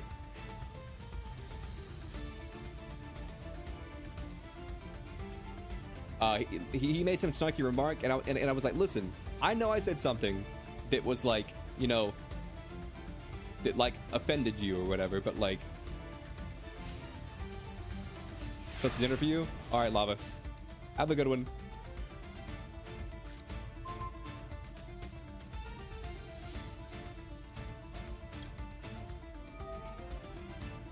But I said something to the effect of like, listen, I know I said something that offended you or whatever, and I apologize for that. And like, I'm about to, you know, head to bed or whatever. And if you want to hang out and fish in the morning, like I'd be down to fish, because he brought over some rods, and then we had a couple of fishing rods, and we had a lake on the property that we were staying at. So I was like, if you want, you're more than welcome to, you know, fish if you want. And then he just like looked at me. He was like, said something to the effect of like, I want nothing to do with you. You have every right to be wrong, but I want nothing to do with you. He said something like that. And then at that point, I was just like, fuck this guy. This guy is a fucking asshole.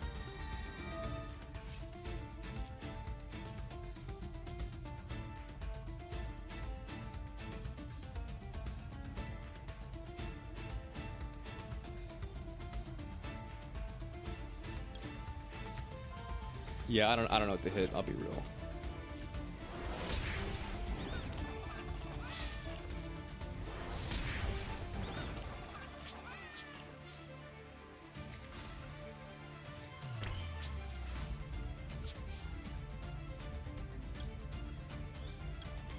But he got pissed off at every little small thing that I said. He made no effort to like even acknowledge my existence the entire time he was there, which, I'll be real, like, I tried to be as respectful as possible to him, you know what I mean? Like, he came there and he said, I'm gonna be real, I'm tired from the drive down here, and I want nothing to do with you. And I was like, okay, that's fine. Like, he's like, I don't want to talk to you, or whatever it was that he said. And I was like, I respect that. I get it. You're tired. You don't gotta talk to me. But then he was in the middle of talking to someone else, and I was like, okay, now we're talking to people. Now we're talking. Cool.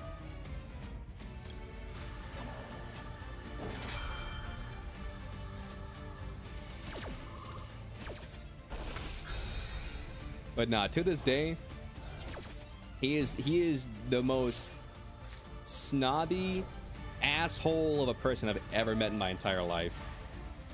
Like, I don't think I'll ever meet anybody that like I dislike more than that guy. Because like I've always felt like I can really get along with anybody. You know what I mean? Like I'm good at reading the room. You know, like if they're not a sports fan, don't talk about sports. If they are a sports fan, talk about sports. If they're, you know, if they don't like hot dogs, then don't bring up hot dogs. You know what I mean? It's not that hard to, you know, talk about, you know, shit people are interested in. You know what I mean?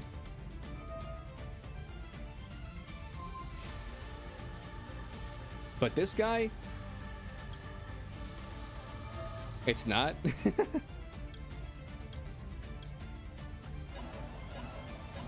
But this guy, like, he just did not want to, like, participate or reciprocate in the conversation at all.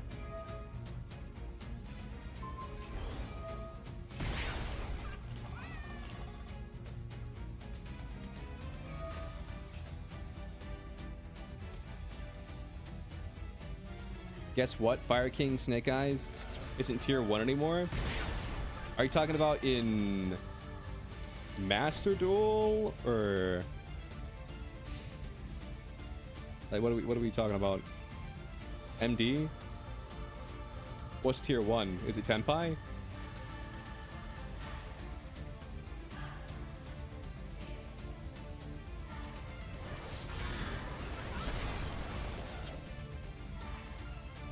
Yubel is tier 1? What the fuck's Tenpai at?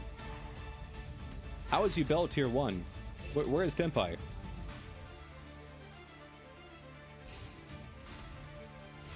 Tenpai is tied. I just got confused because you were like, oh, this deck's tier 1, but you weren't like mentioning any of the other decks, and I was like, what?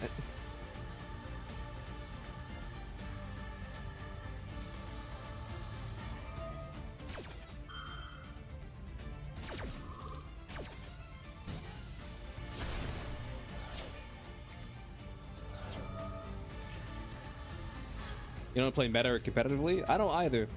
I mean, I'm playing a punk deck, but I'm sure that somebody in chat will come in the chat and be like, ew, you're playing punk?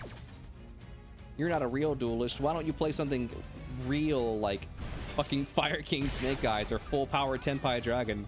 And I'll just be like, yep, you're totally right. If I was a real man, I would play like Fire King Tenpai Dragon.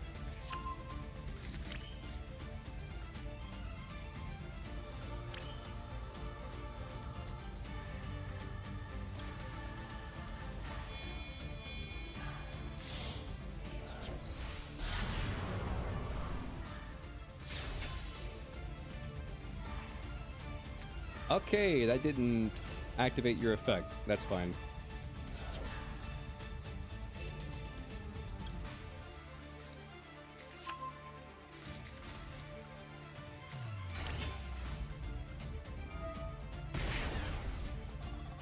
Or when someone called me a prick for playing Lab? I don't remember that, but I don't doubt that it happened. Labyrinth.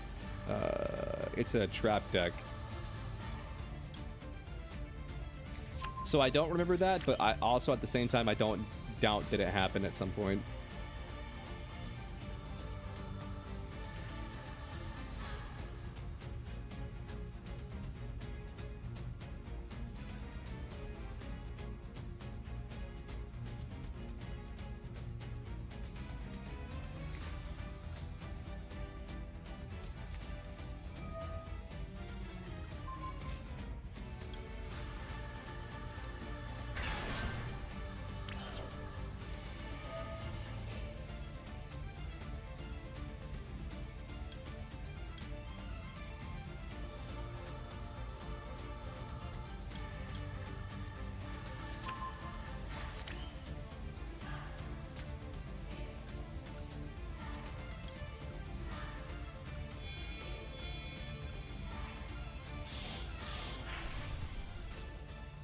You hoping no one will be mad at the deck you run? Listen, I live a very laissez-faire lifestyle. Like, I'm never gonna hate on anybody for whatever deck they want to play or whatever deck they decide to run. You know what I mean? But I mean, that still doesn't change the fact that, like, if I want to talk shit about it, I'll talk shit about it. You know what I mean? If someone wants to play Floodgate Runic and just, you know, be an absolute, you know, human being, I mean, that's more than enough. That's more power to him. You know what I mean? But I mean, it doesn't change the fact that I'm not gonna play against it.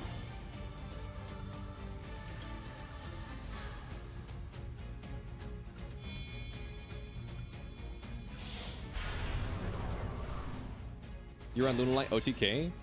I mean, Lunalight OTK is fine. I can't think of anybody who would be mad at Lunalight OTK.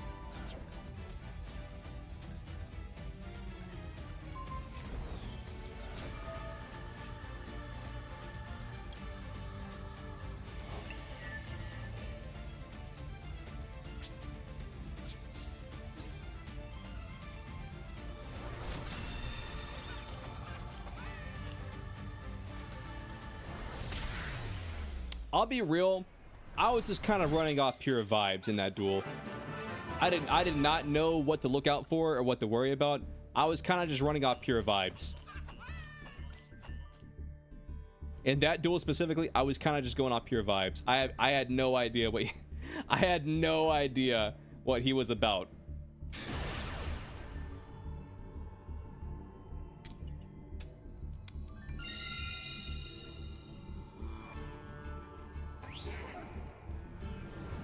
But nah, yeah. But generally speaking, I don't think there's anybody I've ever met where, like, I just don't vibe with them. Like, I think everybody's got, like, something that you can, you know, vibe with.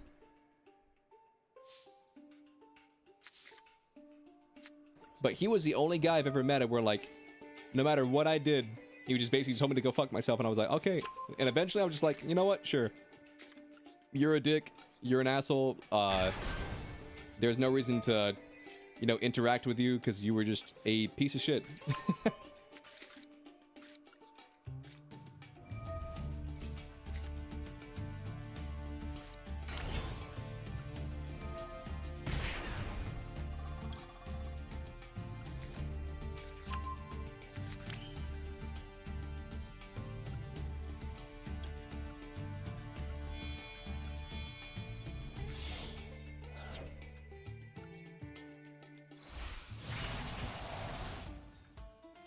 Cyber Glaze. Interesting name.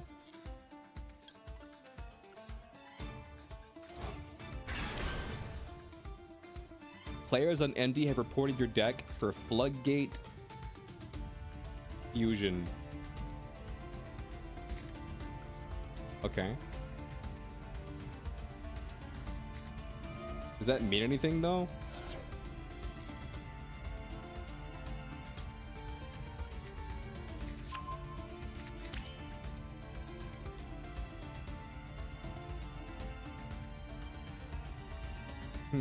I have to think about my play here. Like this, like, because I'll be honest with you, chat. If you told me the report button didn't do shit, I would believe you.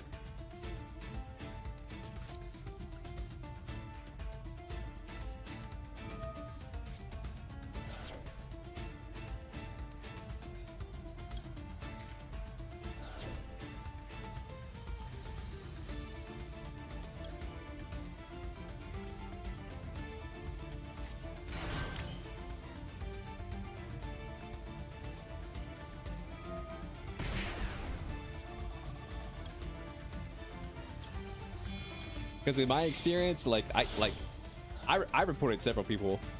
Mind you, less people nowadays. The main thing that I try and report people for is, like, it usually just comes down to inappropriate names. Like their name will literally be like a slur, but there's like no way to report someone for an inappropriate name. And I'm like, what the fuck?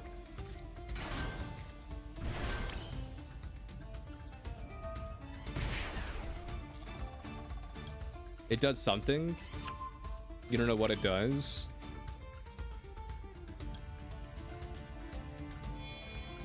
I mean, it probably does something, but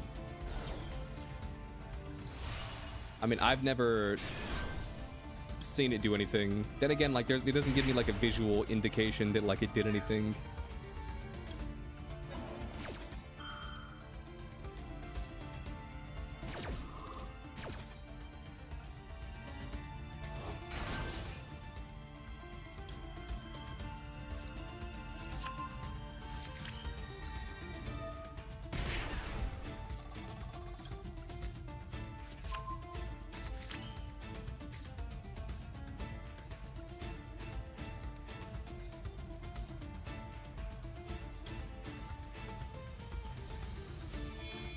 I'll be real, I can't do anything with these cards. So I might as well just make SP Little Knight. Banish a card? Nope.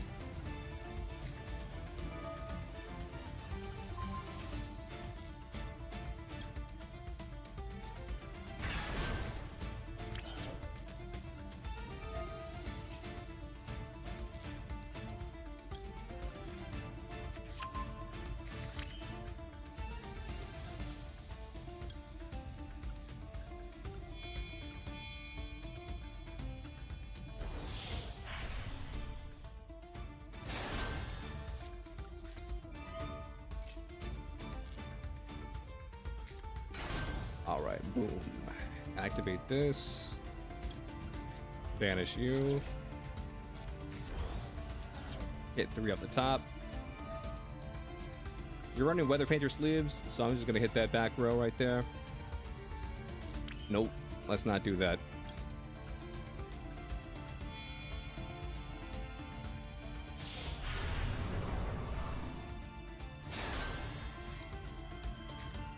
And then set this pass.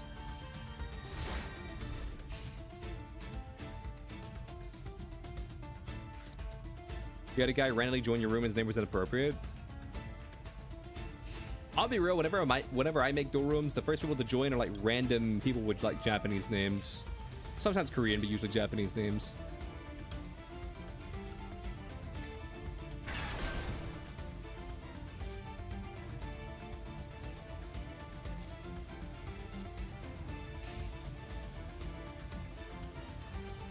Okay, this is a pretty good board. Papyrus map.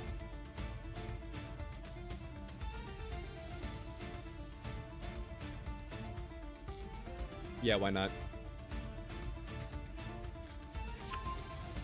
Weather Painter.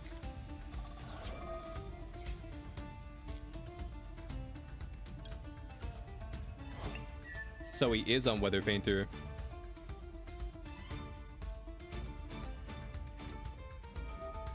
Swords of Revealing Light.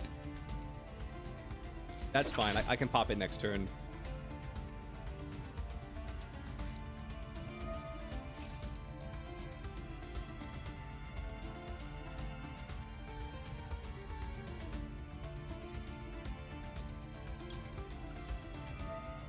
I'm gonna negate your field spell.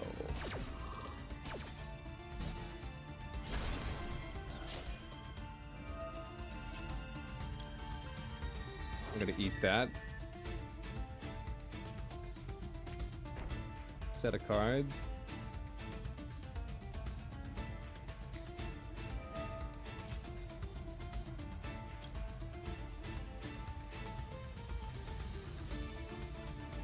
Let's do this. Let's activate this. We'll pop you. And then I'll do this. And then 1, 2, 3. Do that.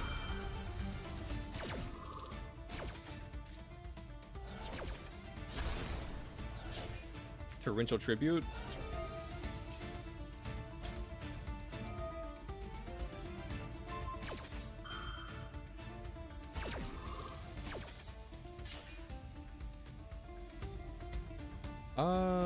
Yeah, it really doesn't matter what I grab.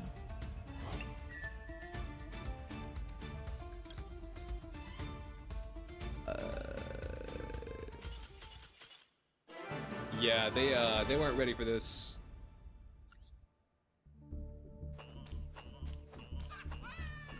Sadly, they were not ready for what I had. To be fair, though, like, well, no, they kind of want their cards to be banished, so I guess a Rise Heart wasn't that important, dude. This is like, they only have 7 cards in their extra. This is just pure Weather Painters. And also anti-spell fragrance, but like, I feel kind of bad now. In this economy, listen, maybe like he got the plat 4. Maybe Weather Painters are really good. Maybe Weather Painters are really good.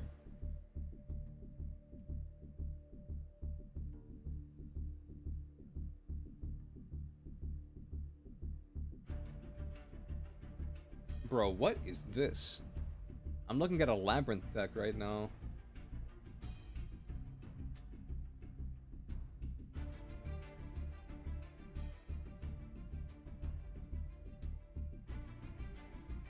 Leo killed the last Weather Painter player. I mean, let's be real. His build wasn't that crazy. Let's be real. He wasn't that crazy. All right, chat. I'll be right back. I've been going for 3.5 hours. I'm gonna get up and stretch, and I'll be right back.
Did I miss Boba Cat? Did he pop up?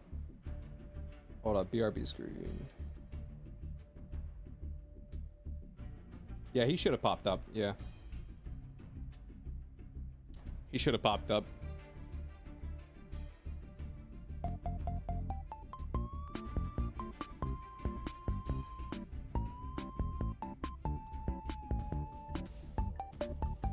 All right, we're gonna do Yu-Gi-Oh! Duel Links Palette Cleanser. It's time for our Yu-Gi-Oh! Duel Links Palette Cleanser.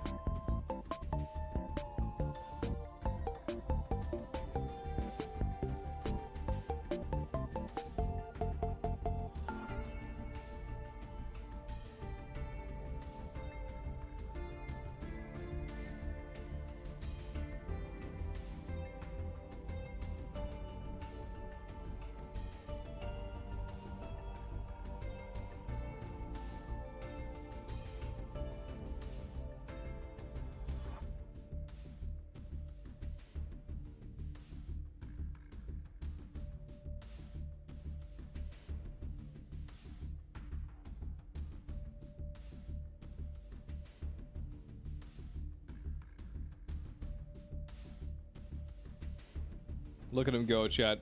Look at how much I'm having. Like, I bet you guys didn't know I was just built different like this. You see how quickly I'm throwing cardboard?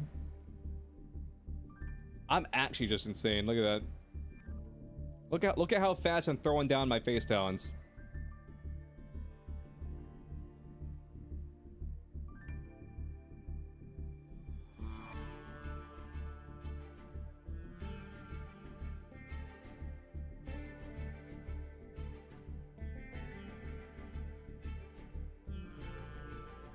What deck am I running in Duel Links? I'm currently messing around with Cyber Dragons. It's a little bit scuffed Cyber Dragons because if I wanted the deck to be better, I would have to buy like the $5 extra booster box, and I'm just not doing that. So I would have to buy that $5 booster box of Cyber Dragons, and I refuse to do that. So I'm running a slightly non-optimal Cyber Dragon deck. But besides that, I mean, yeah. So Cyber Dragons is one. I still like Harpies, but I feel like Harpies have kind of gotten like outpaced as far as like meta goes.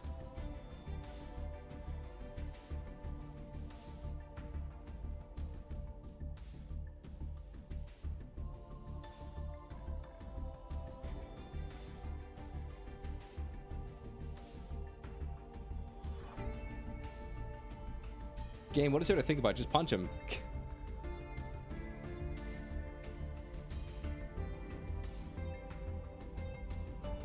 I don't know what they were thinking right there. Like, legitimately, you just punch.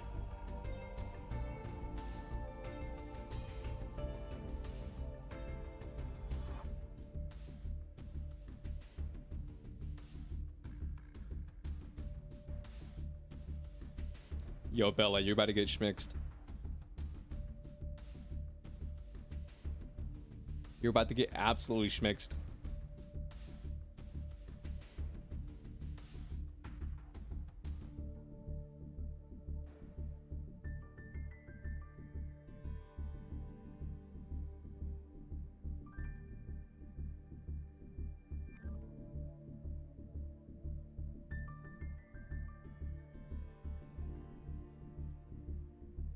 Want to do some viewer duels?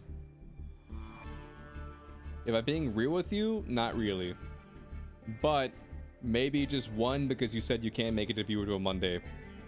Maybe one for you because you said you can't make it.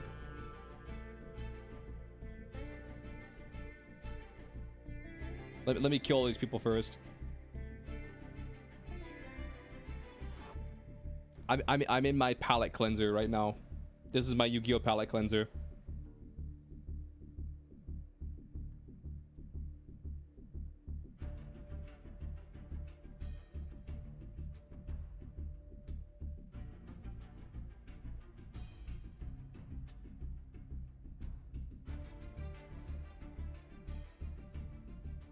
How is this kid still alive?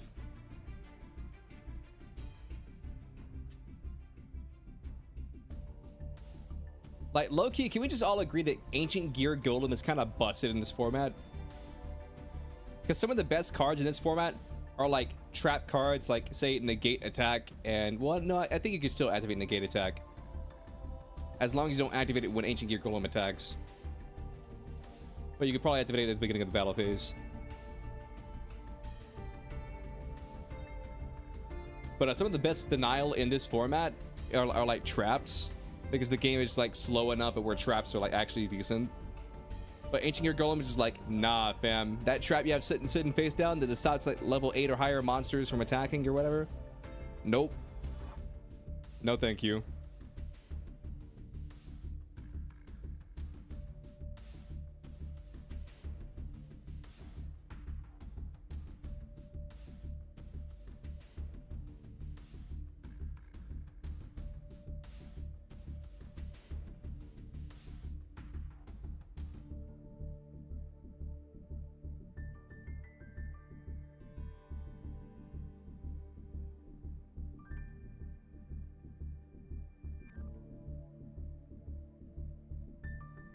We killed a man in cold blood, chat.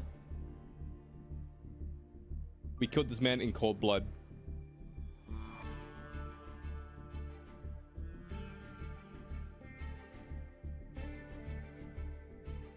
There's more? Damn. These duelists are just popping out of the woodwork. I'm gonna be real with you. These duelists are just popping out of the goddamn woodwork.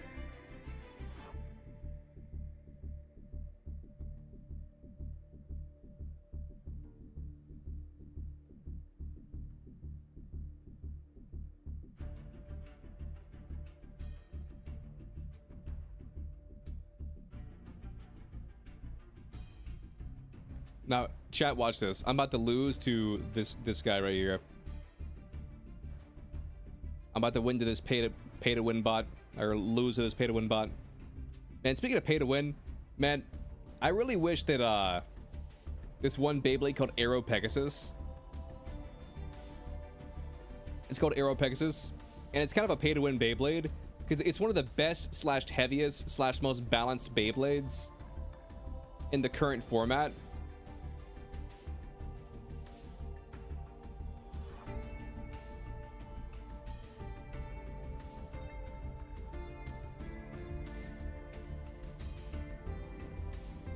And you kind of really just can't do anything against it.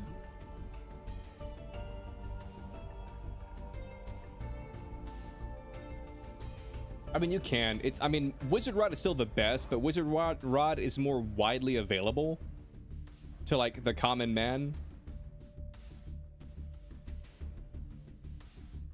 But, ooh. It's nasty. Oh, you're doomed. Get wrecked. We actually beat the bot. Let's go. But you can only get it through this gacha system. Through the Beyblade X mobile app. Specifically the Japanese / like Hong Kong version of the mobile app. And so basically, whenever you see a listing for it, they used to be going for $700, but now that the price has gone down to like around the $200 range. And I'm just sitting here thinking to myself, it's like, man, I just want to be able to own this Beyblade, A, because it looks cool, and B, because it's good.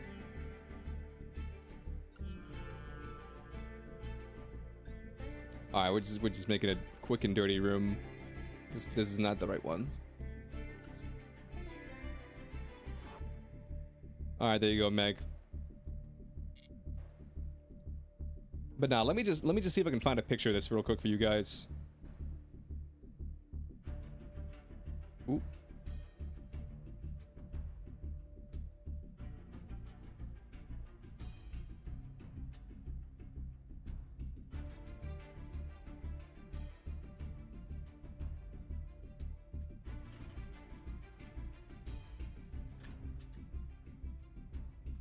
Beyblade X.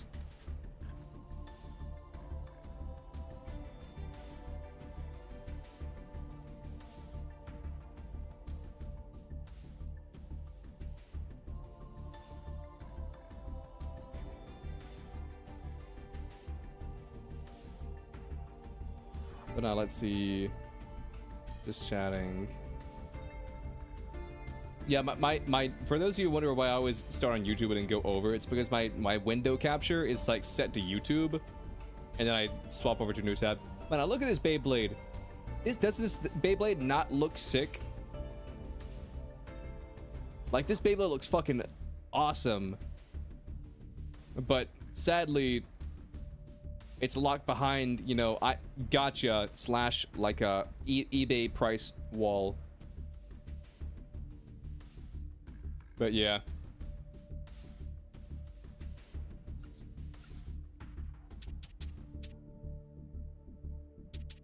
You love the new Pegasus support?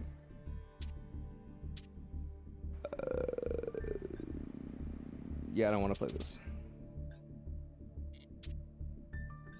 You know what? I'll play this. I don't think that anybody would get mad at me if I played this.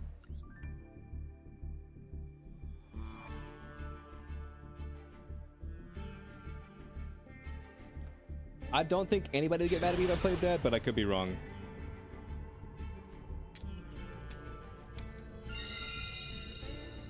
I'm not gonna lie, winning that coin toss was huge for me.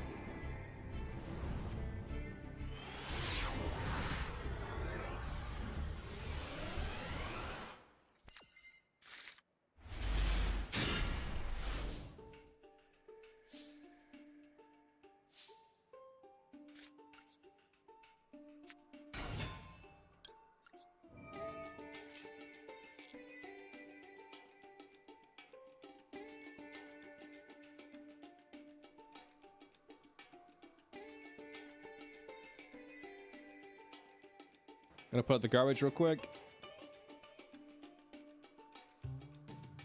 If you say so.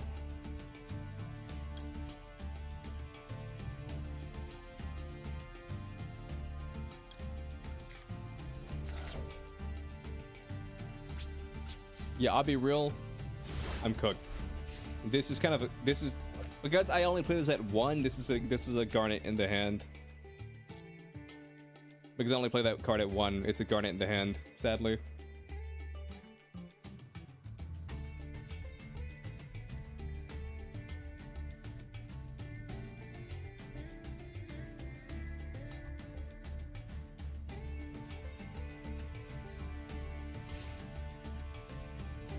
Sadly, it's a garnet in the hand.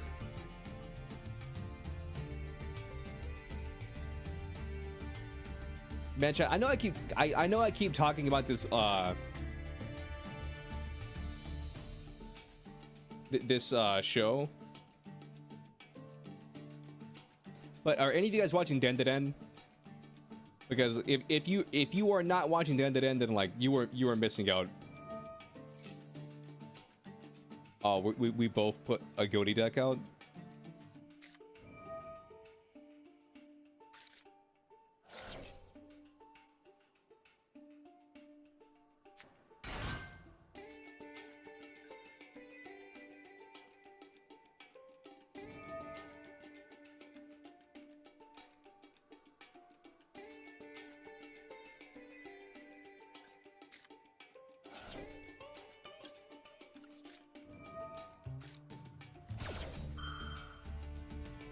I'm gonna negate that.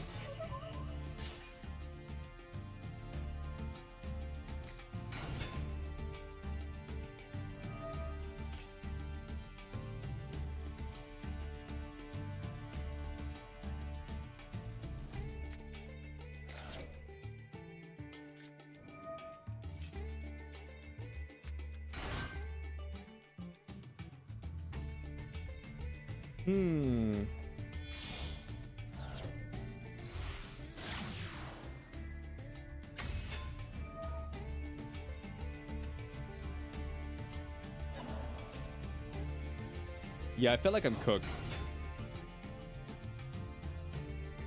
I kind of bricked with my hand.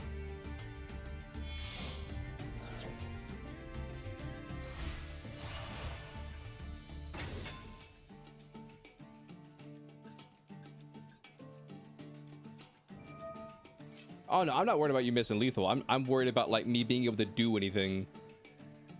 Cause like I can't do anything with this hand. It's not a matter of you missing lethal or not. It's a matter of like I can't do anything with this hand.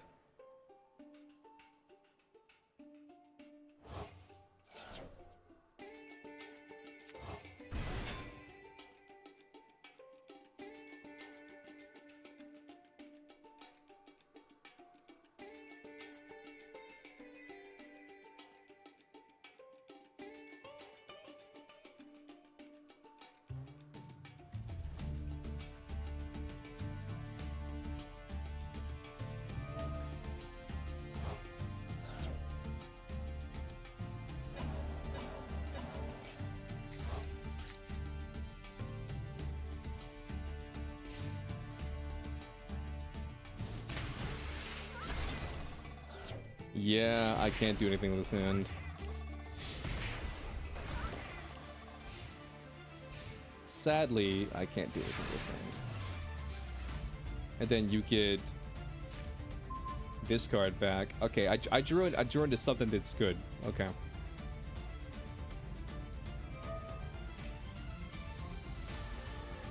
I drew into something good. We're like decent right now.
I mean, I'll be real. I wasn't doing anything with this anyway.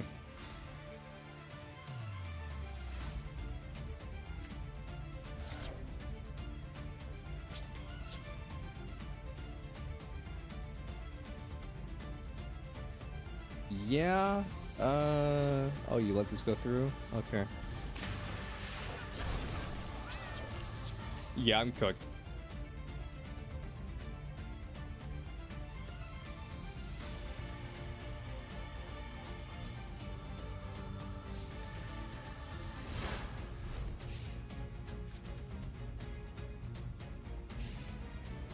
We do be having a throat of all time. What does that mean? What do you mean a throat of all time?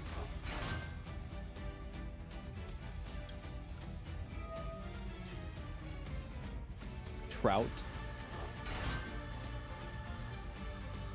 You said throat.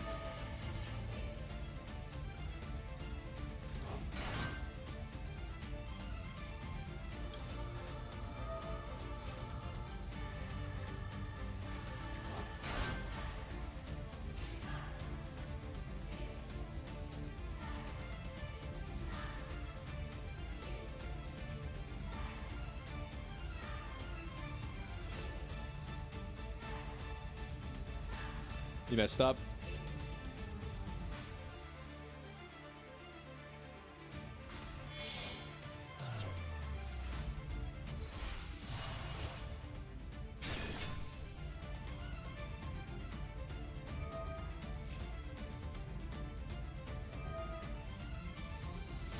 Why are my cards not activating?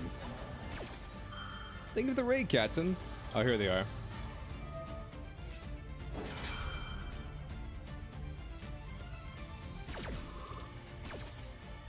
You're playing TCG Card Shop Simulator?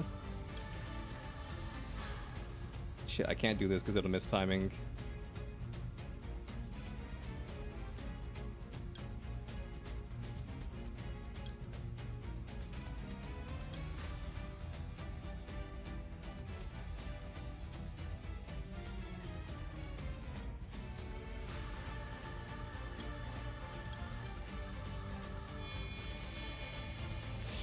I'm gonna do this.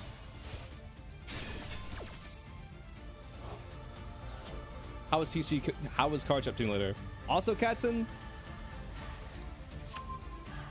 while I got you on the horn, are you interested in playing this game? I think it's called Web Fishing Game, or Web Fishing. What's it called? Web Fishing. It's like bootleg Animal Crossing, but like only the fishing. It looks like.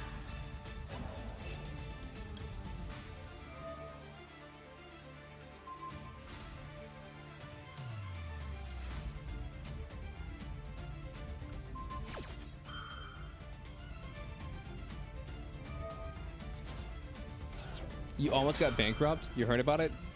You're not sure, maybe? I gotcha, I gotcha.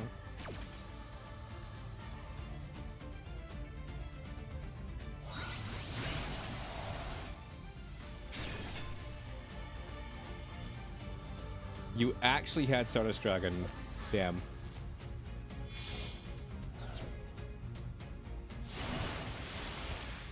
Oh my god, dude, you're playing Big Chungus. Oh my god, this is a hate crime. Like, this is like not permittable by law.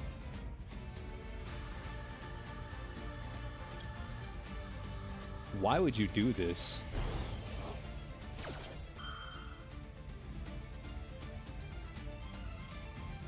Don't diss Chungus?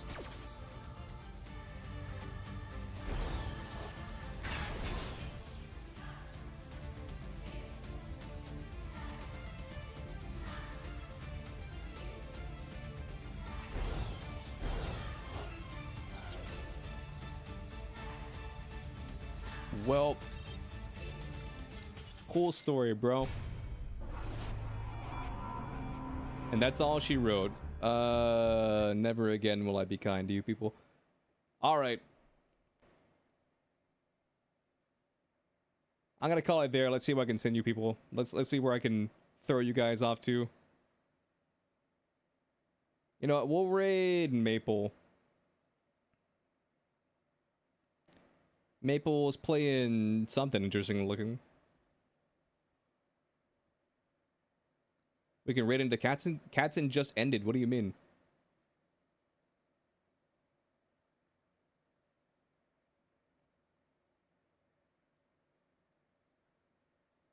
Yeah, that's all I got. I will see you guys tomorrow. We're gonna raid into in the maple. Let me end the YouTube stream. Have a good one. I will. Low key, chat.